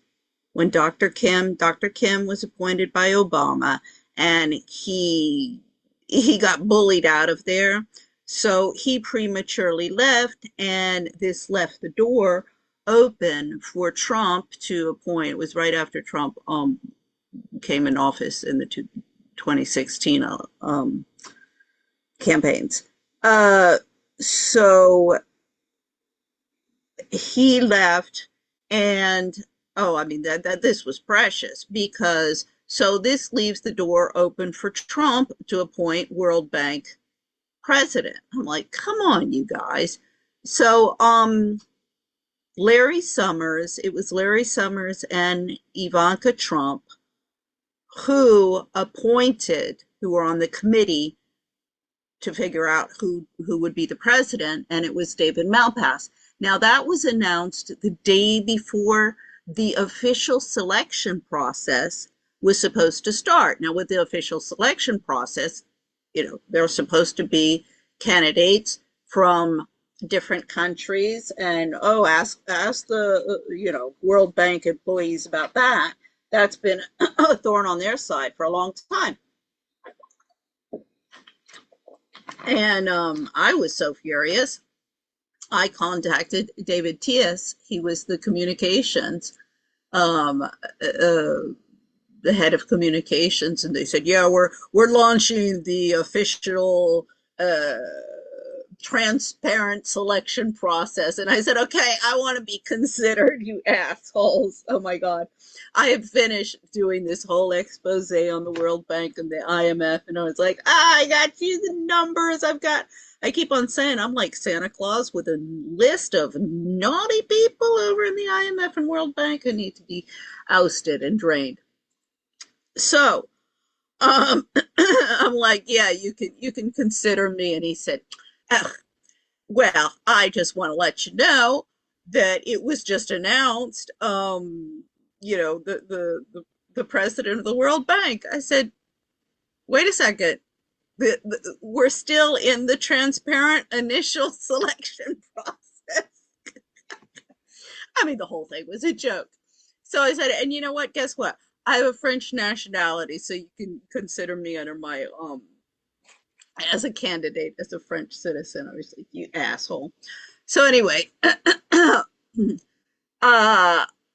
David Malpass. Now he eventually also got bullied out, but he's still in Washington. And I saw him the other day. It was now a couple months ago, before the holidays, and he was going up to the Federal Reserve. They work upstairs. So That's something. See, Bear Stearns, Malpass, he goes to the World Bank. Now, Malpass is still in there, and Bitcoin is collapsing. Y'all are missing. It's all and this goes back to World War One and stuff, and it's all about the central banks, and it's all if they could the money control. The money control is as important as the information control. That suggests, well, it doesn't suggest, it's like direct evidence of, if I'm assuming we can verify what you're saying, that like the biggest events in the world are actually not quite as organic or accidental as we're led to believe, and that, you know, this is like puppet master stuff. I mean, it is. I don't know what to say. I don't want this to be true, but that's what it looks like. Yeah. Yeah. And the reason why I feel comfortable saying that is because I actually did produce an entire YouTube video on teleprompter with my sources directly in front of my face. They're on screen. It's on my YouTube right now. Yes. I think it's titled Jeffrey Epstein Knew, or He Knew. And I put it out middle to late last year and walked through, you know, document by document. Not that we know for sure, not that he like, you know, schemed it with his. There's a really good Jeffrey Epstein interviewed by Steve Bannon. Really good explanation. Illuminati buddies, but he was right at the heart of it, had all the knowledge of it. He was deeply connected to all the parties in it. And then like the timing is just so coincidental. And yeah, it does start to make you wonder about how much of our global events are orchestrated versus not. But then, you know, you think about the global pandemic, and you think about like we've got documents in the Epstein files that they're talking about getting a war in Ukraine started and how that's going to be good for business. And so these files have a lot. The thing is if you know all of the players and what they're doing, I mean, okay, you got to be smart. I'm not going to say this gets into my ex-husband. I mean, he wasn't a dummy, but yeah, to be top of the top with these guys, you do have to be above intelligence. But if you're watching and you know how to look at the trends and the charts and what everybody's into, and you know who's doing this and who's doing that, and you're in the know of these upper echelons, like Jeffrey Epstein, he was smart, but he, you know, as I say, not a dime a dozen, but still not something extraordinaire. There are tons and tons of them. I told one of the guys, I don't know if he worked for a central bank or something, I always give my elevator speech to all of these PH, because I'm in the thick of it. I get and also the thing is the funny thing is they all get these discounts whenever they order the food. So I'm constantly, oh, are you IMF, World Bank, or this app? But it's for these buildings in the neighborhood and stuff. And this is also how I know who. I'm like, oh, so, you know, are you an economist? Are you a lawyer? Like economist, lawyer, whatever. So, yeah, I get my elevator speech in with them and stuff. And this guy, I mean, I'm sitting there going, yeah. And then my ex-husband, he crashed and burned as the director of the Treasury Department in Bogota and Banco Ganadero. Then I'm looking at 2 lawsuits against the IMF. The first is the Family Association. Then it's Institute for Capacity Development. You know, Sharmini Curry and Adrian Thapa, and then Gina Paoni over there. Oh, they really screwed everybody over. Oh, and then this guy was just looking at me going, holy shit. And I told him, I said, yeah, the only one I want to keep out of prison is my husband, well, my ex-husband. If you want to build, because he said, I said, nothing was fixed after the 2008 collapse. I mean, go ahead, go here. We'll give you some more young kids to put into this game. And he was like, they tried. I'm like, yeah, not very hard. I said, yeah, the only one I want to keep out of prison is my ex-husband. You want to build a foolproof system? Who do you hire? A burglar. Yeah. I mean, Oh, this goes deep. This goes deep, but it is not as complicated as everybody believes. A lot of these world events sort of woven throughout them, either directly or indirectly. It's sometimes hard to say. But the reason I think why Jeffrey Epstein is at the center of so many of these things and at the center of so many circles and at the center of so many, important and powerful networks in our world is because Jeffrey Epstein was a professional money launderer. There's this facade as though we don't know how Jeffrey Epstein made his money. And then there's also a lot of people that will erroneously report that Jeffrey Epstein made his money in legitimate ways, but then, got into crime or whatever. It's like, that is not true. Jeffrey Epstein went from legitimate-ish banking at Bear Stearns, where he was managing private wealth for clients. And then in the 80s, he went into his missing years where he said that he was a bounty hunter for billionaires. But we have lots and lots of evidence that during that time, he was working with arms traffickers, Douglas Leese, Adnan Khashoggi, and Robert Maxwell, and getting into money laundering for arms dealers because he was exceptionally good at complex financial transactions, using derivatives, using tax havens, using charitable structures of complex charitable organizations like the Bill and Melinda Gates Foundation, the Clinton Global Initiative. And he got better and better throughout his career at basically committing complex financial frauds, like the Tower Financials fraud that he was a major part of. And so when you get to the end of that line and he is getting into the actual human trafficking side of it, the blackmailing side of it, money launderers are the node that all criminal networks have to flow through. Money laundering is the network, the node that because it's not just like money laundering for criminal stuff. It's also if a billionaire wants to shelter their taxes or wants to pay less in taxes. And you can read the reporting about how Jeffrey Epstein referred Bill Gates and Sergey Brin and Benjamin Netanyahu and Larry Summers. One of the best places is a nonprofit. Look at, we've got, I think it's 2 million nonprofits in this country. To JP Morgan for banking services. He referred a bunch of the wealthiest, most powerful people in the world to JP Morgan for banking services, right? Which is completely nonsensical if you take it at face value. But when you realize that that's like how when you're in high school and you need to know the guy that knows the weed dealer in order to get into the back door, it's like you need that trust network in a criminal space because criminals have to operate on trust. And so that it's like, a guy that knows a guy to get you in the back door for the back door of the banking system is what that looks like to me. And who would know that better than Jeffrey Epstein? And so there's this false narrative that we don't know how he made his money. We don't know what the network, we don't know. And what that means is that those people have not read what we do know. And there's a lot we still don't know. But how Jeffrey Epstein made his money and why he was at the center of so much is not the great mystery that it once was anymore. So here's my big picture concern is that, all these, our country and the entire West, the structure is representative democracy, some version of that, like the people rule. And it is therefore, these are all voluntary systems. Like people participate in the system, they pay their taxes, they obey the law, they vote, they abide by the results of those elections. Like all of this is just voluntary because we all believe that despite corruption and imperfection, the systems themselves are legitimate. They're kind of run on the basis of what they tell us they're doing. Like this is all for our benefit. If people decide that it's all fake, it's all totally corrupt, our welfare has nothing to do with why these systems are running, it's all like a scam, I don't know, what happens then? When you know this much about the corruption, can any of these systems continue? And I should just say, for whatever it's worth it, I like a lot of these systems. I grew up with them. I'm for democracy. I'm for, transparent justice and all that stuff. I'm not for tearing it all down, but I'm starting to wonder, can any of this keep going now that we know a lot of the truth?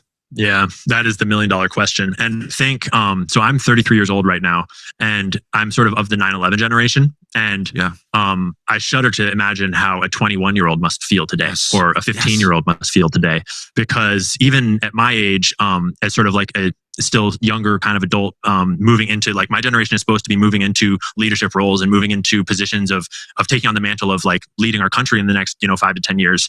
And we all grew up in this world where the first thing we knew as young thinking adults was 9/11. And every event since then has felt like a facade. It's all felt like lies. It's all felt like deception. And it's culminated in this moment where we get this massive dump of information that just explicitly tells us that all the way back to Bill Clinton's presidency and even before in a lot of ways, our government has been blackmailed on behalf of a foreign, malign, malignant sort of an interest that then when we all see in 2019, that this guy gets charged, they get all this evidence. It is now 2026. That is 7 years of the American government doing absolutely nothing with this with this case, not prosecuting anyone except for Ghislaine a little bit, not asking any questions, no investigations, no, where like we're told that this is America, we're told that this is, you know, the greatest country on earth, and what you would expect then from any decent country or any decent person, if you shrunk this down to a smaller kind of a frame of reference, is you would expect that you deal with it. You deal with it. You don't let people abuse children. You don't let people blackmail your politicians. You don't let people control your financial networks through coercion and bribery and control like this. And so when people in their 20s and 30s and everyone of every age sees that for decades now, our nation has been co-opted from the inside. And then when they find that co-option and then still nothing is done, in fact, it's actually actively covered up for almost 20 years now since the initial sweetheart deal. Yeah, I don't know how you come back from that. And that's where it feels a little bit more like, you remember that there's a famous tape that goes around of Yuri Bezmenov, I think his name is, describing KGB subversion of a nation and the stages of subversion.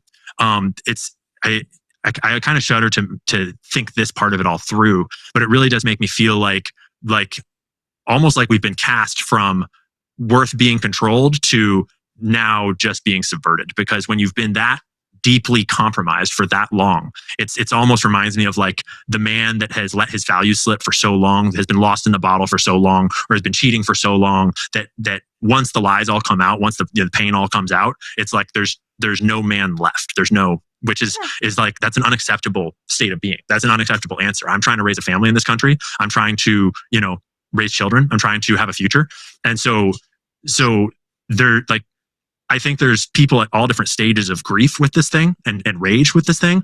And I think that maybe people that skew older maybe skew more towards like trying to ignore it.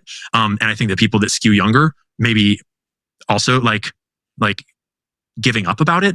But I'm somewhere in the middle where it's like rage, because this is like, we're supposed to have a future here. And I'm of the generation that's supposed to be here to do something about it. And everyone in, you know, from my generation up to like Gash Patel's generation, for example, everyone in power, it seems to be just complicit or weak and spineless or unwilling to do something, unable to do something. So I don't know what the solution is, but it's just, it's unacceptable to me that there isn't one. Well, that's right. I mean, I hope my sons, I mean, everybody mocks me. Everybody, shut up, stupid. I don't care. The only thing that really hurts has been, you know, my sons and what my sons have been told, and I hope they'll understand that it's for you kids. I mean, yeah, I'm an old lady, kind of my life is over. I mean, okay. People, I hope to live a long life ahead of me, but you know, it's for my sons and my grandchildren. And I'm furious with the Tucker Carlson and everybody of my generation and everybody in Washington. You know, Tucker Carlson, Megyn Kelly, all of you people, and they all still just care about the money and their fame and fortune. And as long as that remains, yeah, this will end up in a bloodbath. But you also, like at the end of what you said people younger than you just accept it. I mean, older people can't deal with it. It's too much. It's too different from what they previously believed. And I understand they're tormented by it. Like, I don't believe this. It's all crazy. And then let me deal with it. I got names and names and names, and I know exactly where we need to start in the investigation and how we need to proceed. I can't do it alone. I'm probably closer to that generation. I am closer than you are. And I kind of felt that way. Yeah. This is too crazy. This can't be real. I took my kids to brunch at Comet Pizza. I know the guys who own it. Like, there's no way this can be real, right? I mean, I'll just admit it. I felt that way. I was wrong, obviously. So, but I get that. I know a lot of the people involved. I don't care. But much more disturbing is not just that boomers are, you know, out of it. We knew that. But that young people are just like, so basically have been made, let's just be honest, so decadent in their thinking that they're just like, yeah, of course, you know, like, of course we're ruled by satanic pedophiles. Like, how terrible is that people are growing up in this country just assuming that the most grotesque crimes are the way things are? It's terrifying. It's absolutely terrifying. American It's like the generation of children born into the camp that have never known anything else. Right. They've never known the freedom. They've never known, the sunlight. And for me, somewhere in the middle there, when I look at what that future looks like, if you let that subversion slide into one more generation, it's like, is it maybe that you never come back out? Do you never have a respectful country again? Do you never have the will to stand on your 2 feet and stand up for your rights as a human again? Because I'm somewhere in the middle there where like, I at least remember when we all believed that we had a country, when we all believed that there was democracy, when we all believed that there was something going on here, and that we would have a future. And looking at young people growing up, starting to accept that this is just the way it is and that nothing will ever be done. I shudder to think of if this generation doesn't pull it together and do something about this, and instead we let the next generation grow into just being sedated by all the flashing lights and the phones and the TikToks and the whatever else, and just kind of sliding into the soma of it all, so to speak. Yes. That is the most horrifying idea in my mind ever. And that's like rage against the dying of the light. There is no worse fate, in my opinion. Like death before sort of that slide down into the matrix, so to speak. And it does feel like this is the time. It feels like it's, well, but when is the time, if not when 3 million documents come out? So obviously I'm, traveling. This just happened. You can't process this stuff quickly enough. I mean, we're just touching the surface of what's there, trying to sort through what's true and what's not, or even just to absorb it, like what's in those documents. So this is just the beginning, but I'm grateful that you do this because I think you're an honest man, and I measure that with one simple test. Are you willing to admit if you're wrong? And you have demonstrated again and again. If you think you're wrong about something, you'll just say, I think I was wrong about it. So that's what an honest man does. Yeah. So, okay. I mean, yeah, I agree with Ian Carroll. I mean, really, it is kind of a time to decide. It's like Pearl Harbor type of thing. All right, let's listen to this and we'll finish it up for today. Yeah, I'll get in quickly, but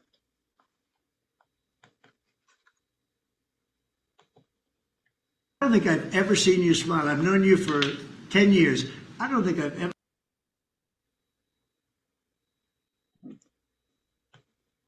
And to defend these evil acts. And, I don't say that lightly.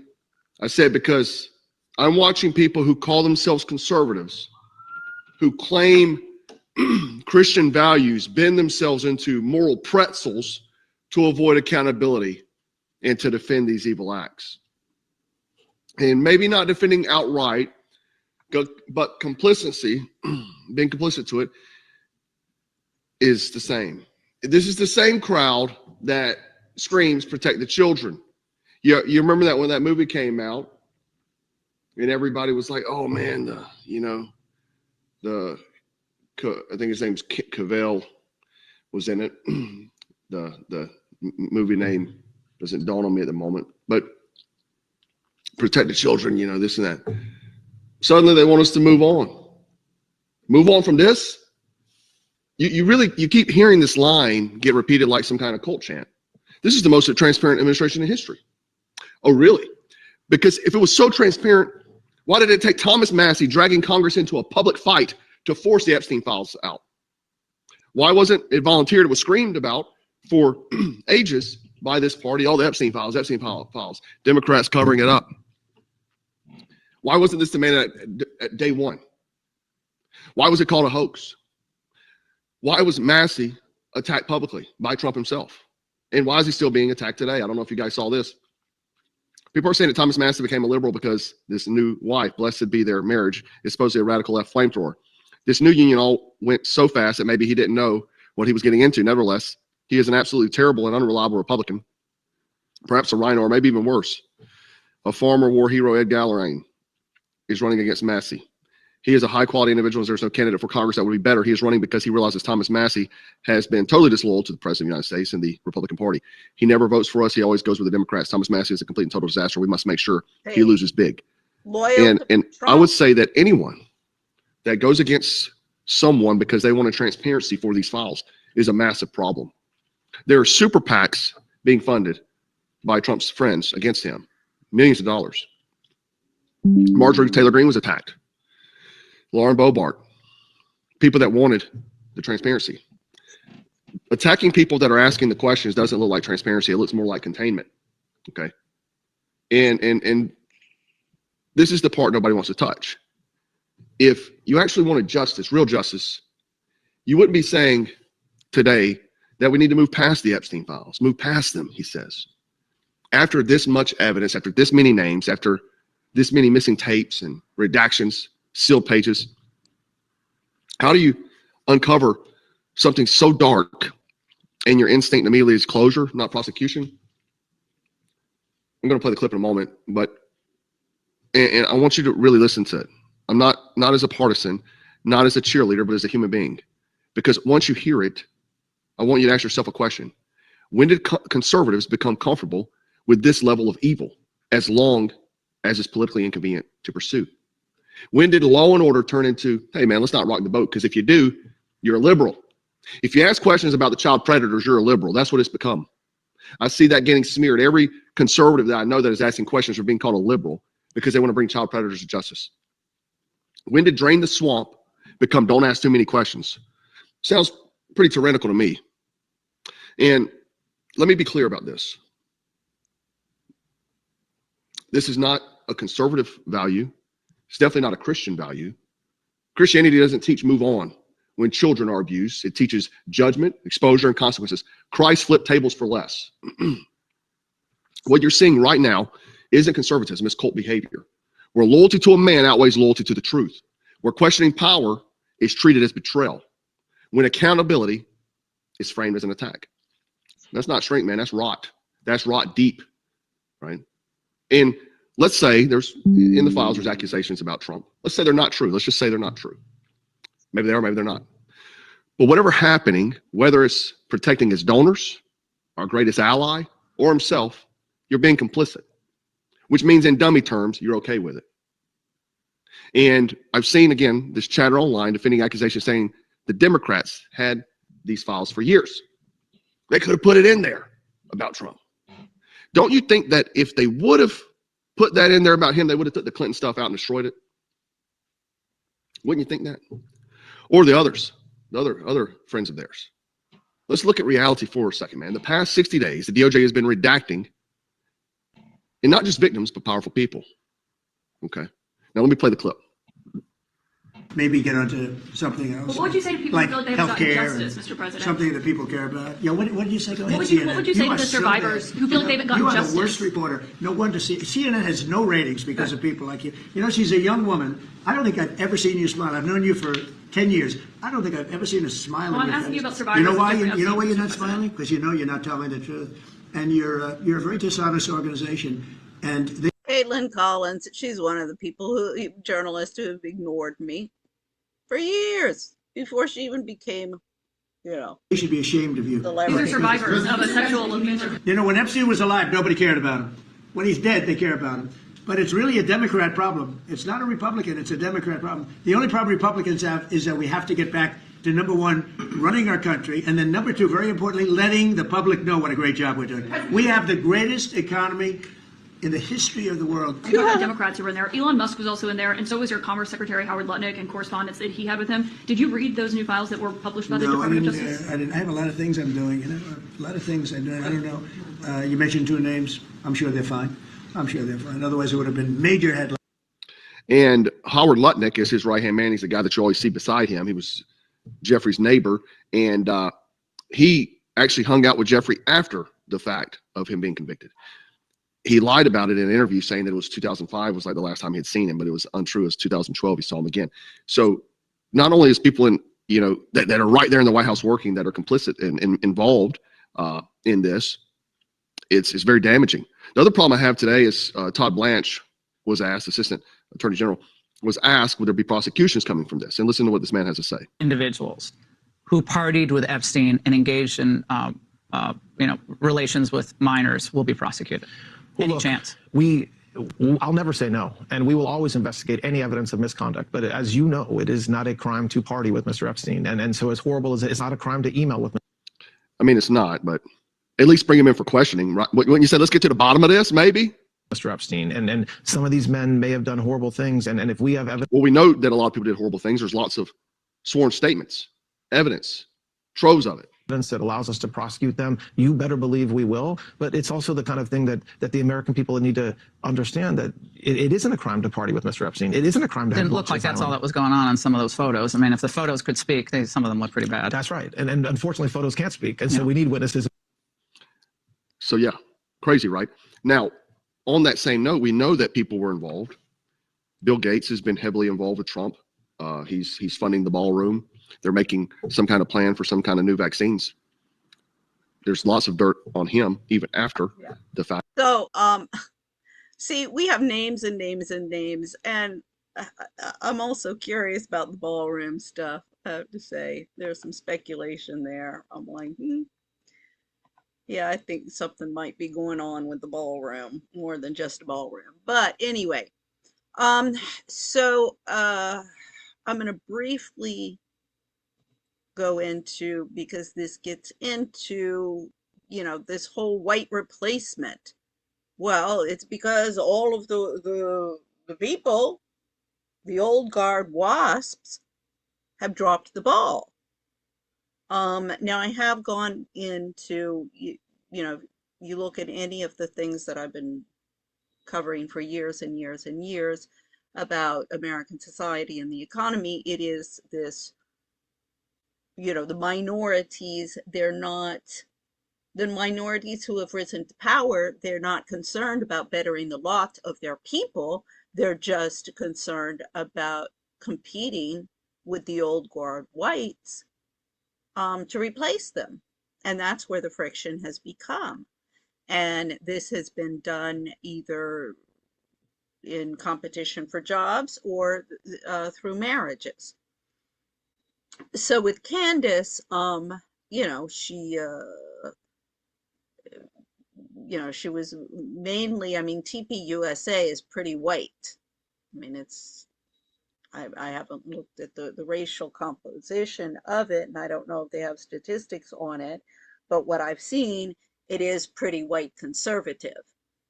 And I mean, okay, she left TPUSA, or I think she was still on the board for a long time, and she might have been the token black or something, but she is pretty much, Candace is pretty much in the white bread world, and she married a white man. There's lots of speculations that, there's she doesn't like Erica Kirk because Erica Kirk stole Charlie from her, that she had wanted to marry Charlie instead of Erica Kirk. I don't think that was the situation. I think they were just good friends.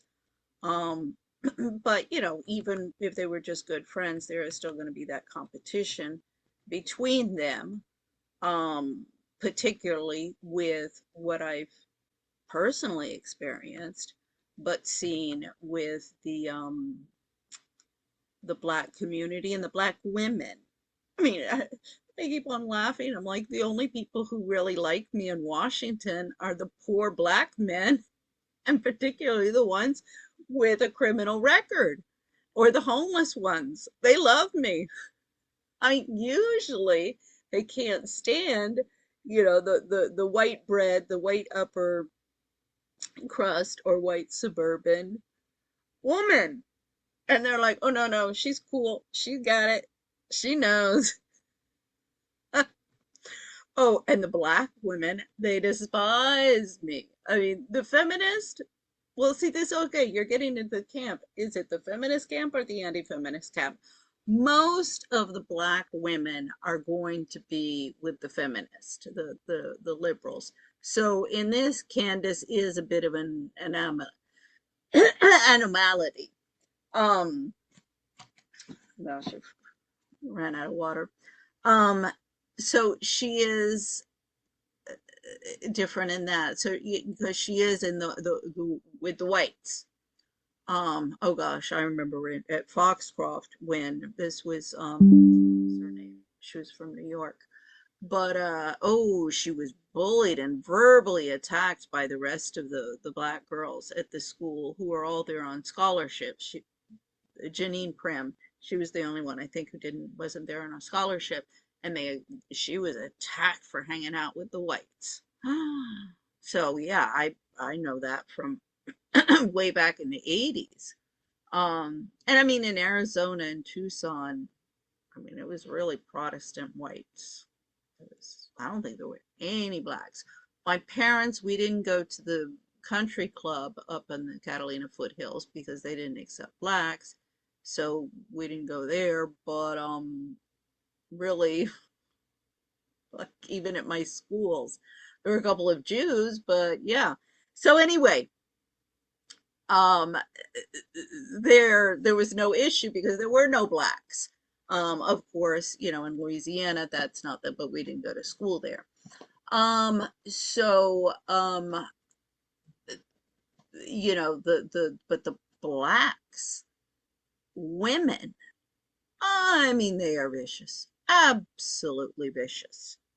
And, it's all of the different women groups, whether it be the Muslims, the Indians, because even the African American, ask uh, the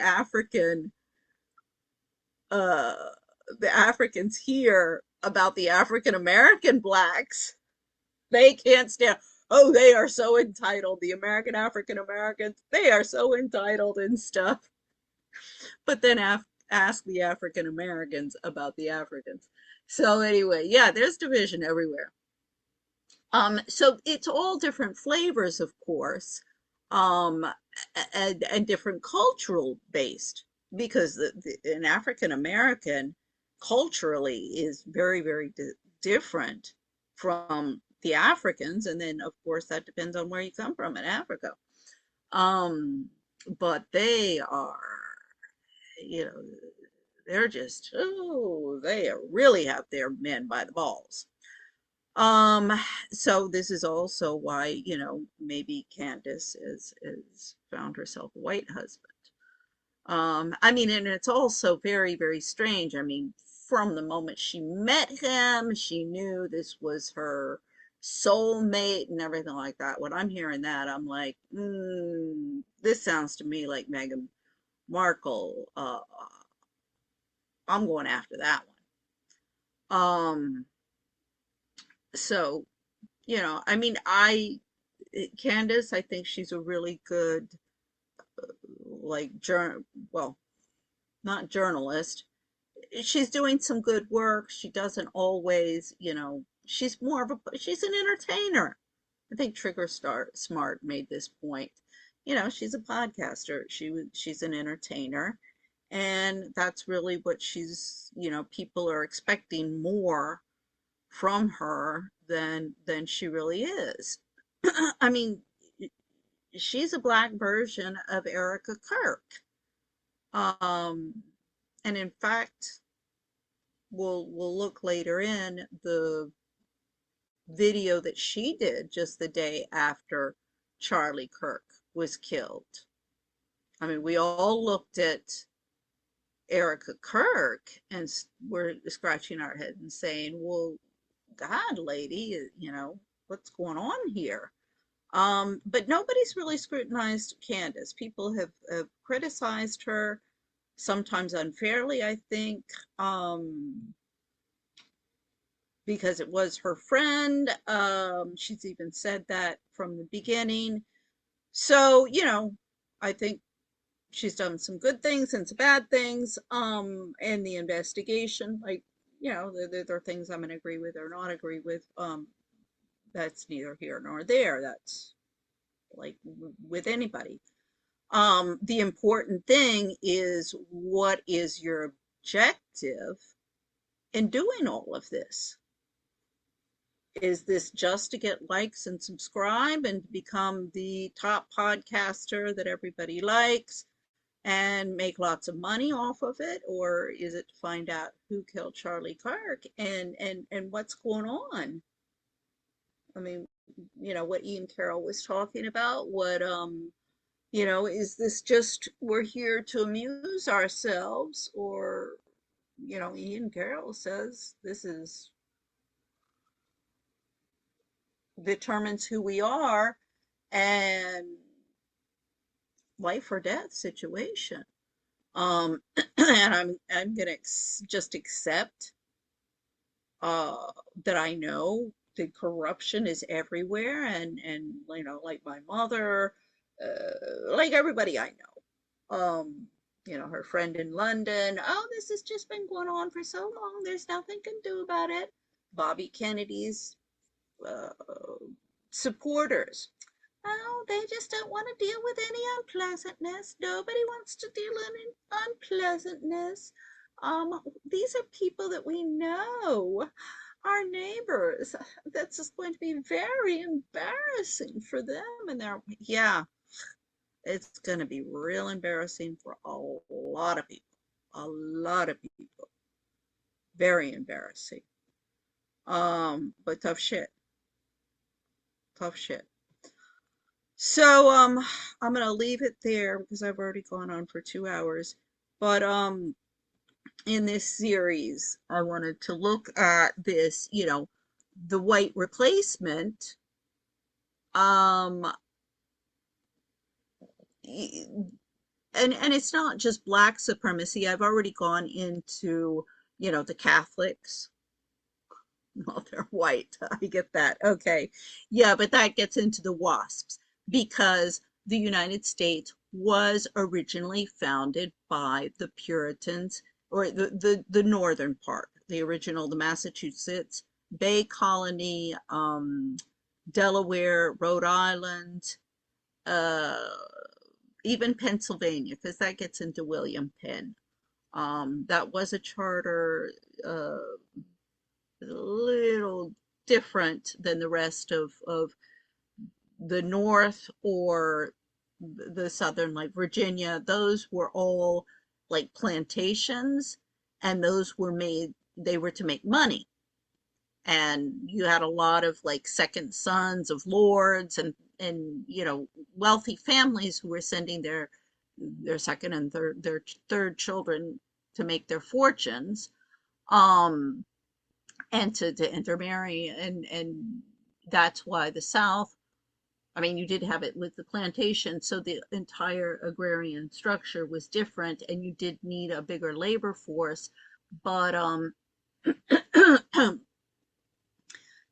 that's you had a difference between the North and the South because of that. But the North were for seeking freedom of speech and freedom to worship their religion. And they didn't come here to make money. And it was for convictions and democratic convictions and the same fundamentals and the values and the morals upon which the country was founded. The US Constitution, the Revolution. I mean, the founding fathers were not fighting for the principles of slavery and the South, the Southern plantations. That was the feudalism of the English that they were actually against. And then why we ended up with the Civil War. But between the North and South, because it was the agrarian South, and their labor forces were the black slaves, whereas the industrial North, they were, being supplied by the new indentured servants and immigrant populations that were coming in. I mean, I guess by this time, indentured servants were less and less, and they just were workers to exploit until they dropped dead. In fact, one of the points that's made back in the time, uh, like at the end of the 1800s, in the beginning of the 1900s, was, well, wait a second, the conditions of the slaves were better than the conditions of these laborers in the North, because the laborers in the North, who cares if they die? They work them till they drop, and because we'll just get some new ones, and we don't have to buy anybody, we just hire them. So you didn't have any capital output. Whereas a slave, you had to go in and buy a new one if they died. So you wanted to take care of them, breed them. I mean, I'm not painting this thing as something we'll get into slavery. This is definitely not like, oh, yeah, slavery is good. Slavery is not dead, um, by any means. Um, but it was not this, oh, the Southerners with the slaves were evil, and the Northerners with the workers, the industrial workers, were good. This kind of bullshit has been used to justify all sorts of stuff. So I'll be getting into, looking a little bit more at Candace, as, she says she's a conservative Christian. Well, why? I mean, I've been exposing all of this stuff, all of this trafficking of children. Now, she hasn't really gotten into any of that. She's stayed away from that. The all of the money with TPUSA, she was on the board. And in fact, she had a nonprofit with Officer Tatum of Tucson. So there's also a lot of connections with Candace that, oh, I mean, I certainly, I mean, in my opinion, um, Erica Kirk knew about that Charlie Kirk would be taken out. I mean, it could be that this is all a complete Truman show, and it's all fake, and Charlie is alive, and it's all fake and gay. I mean, I don't know, but I think, yeah, Erica Kirk, she knew. It's kind of like, yeah, okay, fine, because she always wanted to be in the spotlight. I mean, that's who she is. That's her whole branding. I mean, uh, Baron Coleman, his podcast, he was looking at Erica Kirk, and he's like, she's all over the place. She's like in New York selling fashion wear, and then in the movies, and she's also selling real estate. Like, what is this girl do? Like, that's all in their branding. They all say they're doing that. That's like branding 101. Don't believe any of that stuff. All she has to do is like, oh, look at this fashion that I put together. I'm a fashion coordinator. No, that's all they have to do. And who knows who was footing the bill for where she was living, but there's lots of,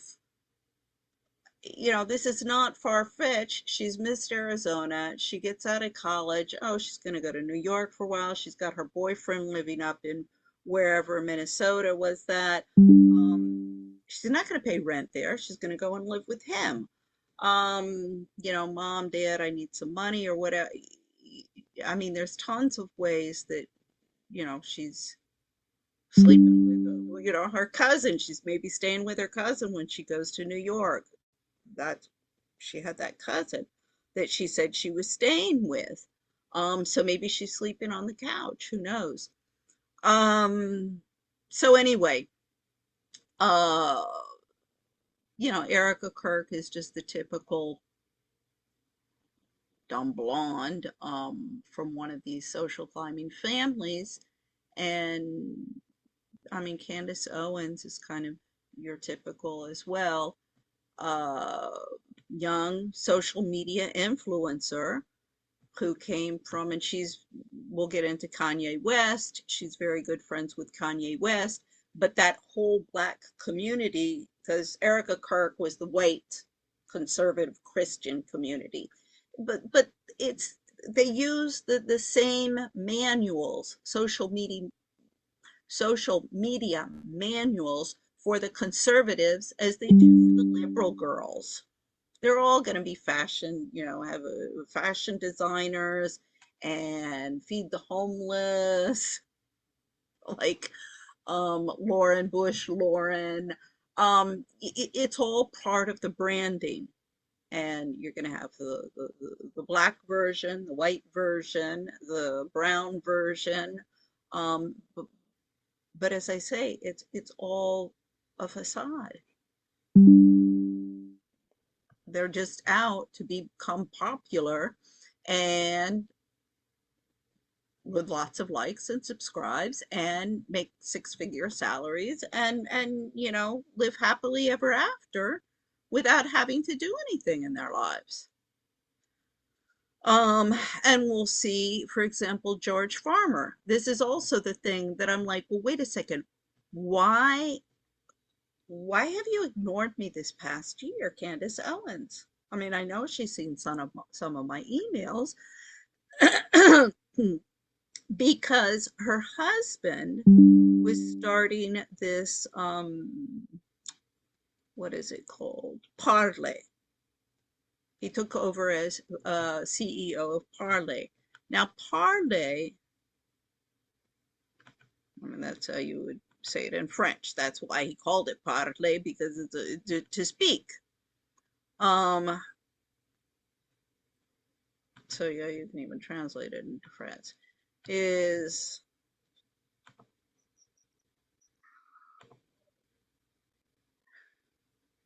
They call it parlor.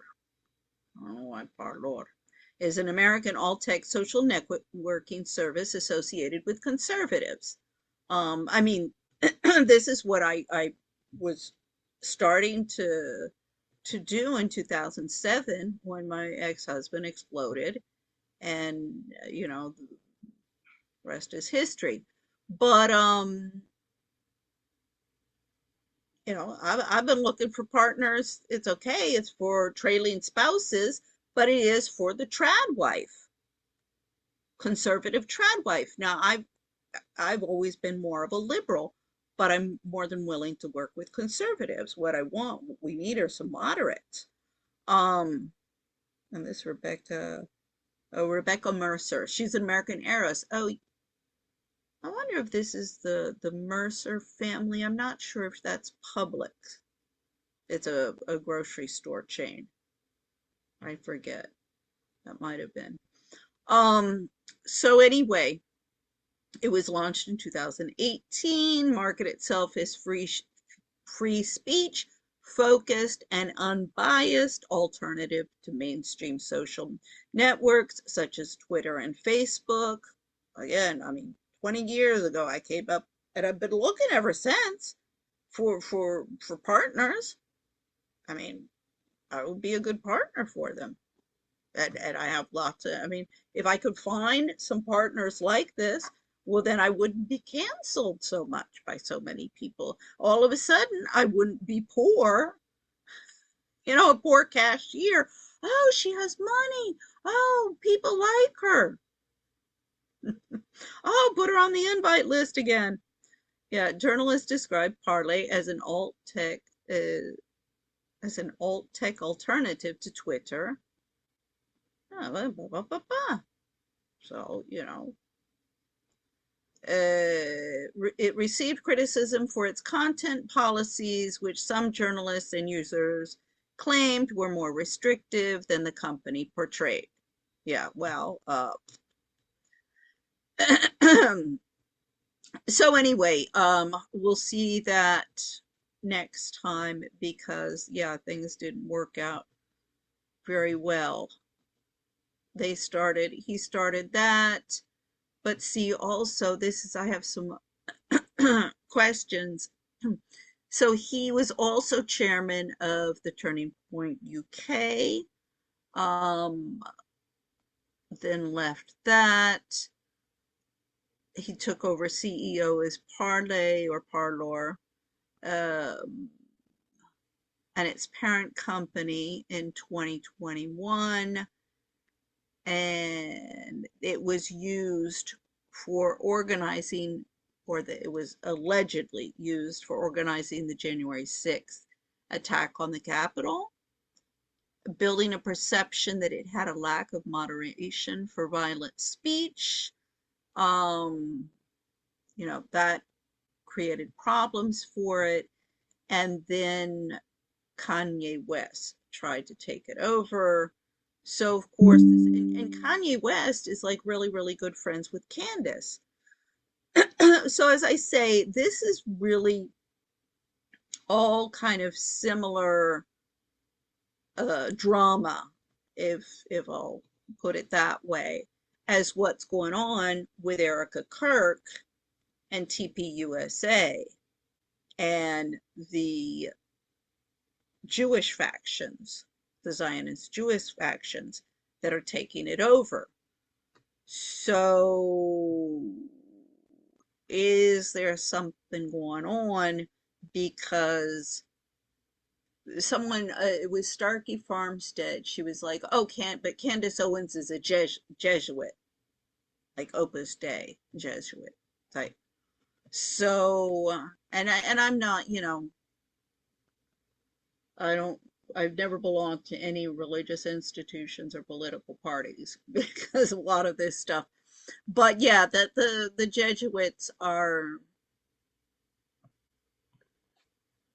considered radical and extremist. So are these the different factions? Are we getting into different factions? You have the Zionist Jewish factions. We've got the Mormon factions within the TPUSA, the Arizona. Now we're getting into Jesuit, because also we'll see with George Farmer and looking into his father, Michael Farmer, who was a born-again Christian. He came from a very, very poor and violent family. So that's also, as I say, I'll be looking into.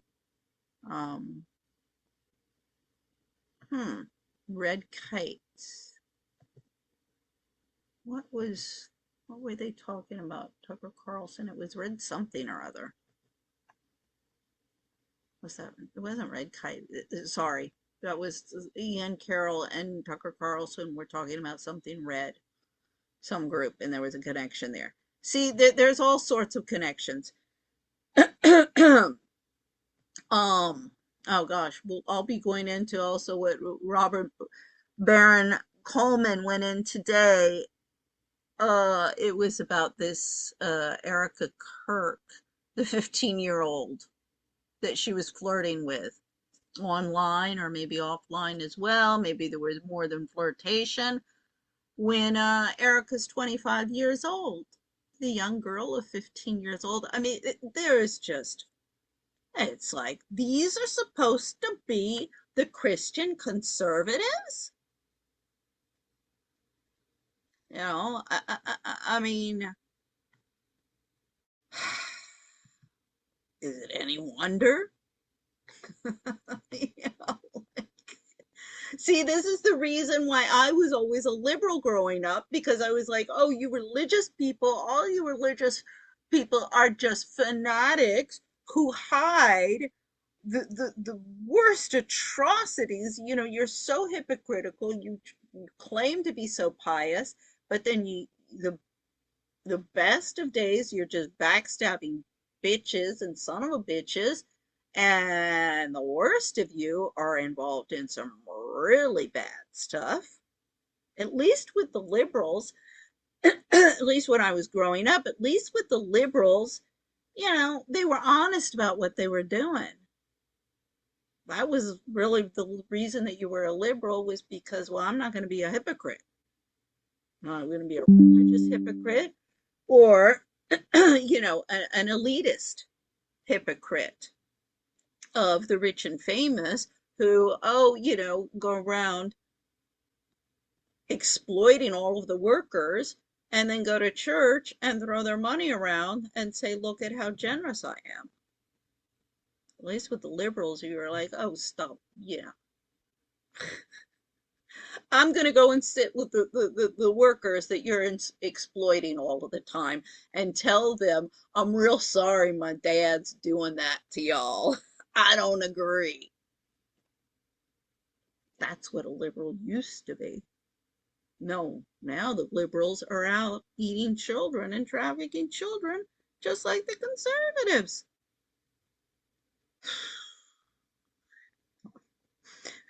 Somebody said, yeah, Mel Gibson, the poor man, he's crazy, he's crazy. And he's like, they're eating children. No, he was right. He was right. God, Mel Gibson, would you please contact me? I think you're one of the few sane ones out there left. This is a war between good and evil and sanity and an insanity. It's not right left. It's not rich poor. It's sanity and an insanity. Okay, so I'll leave it at that for this evening. Bye bye.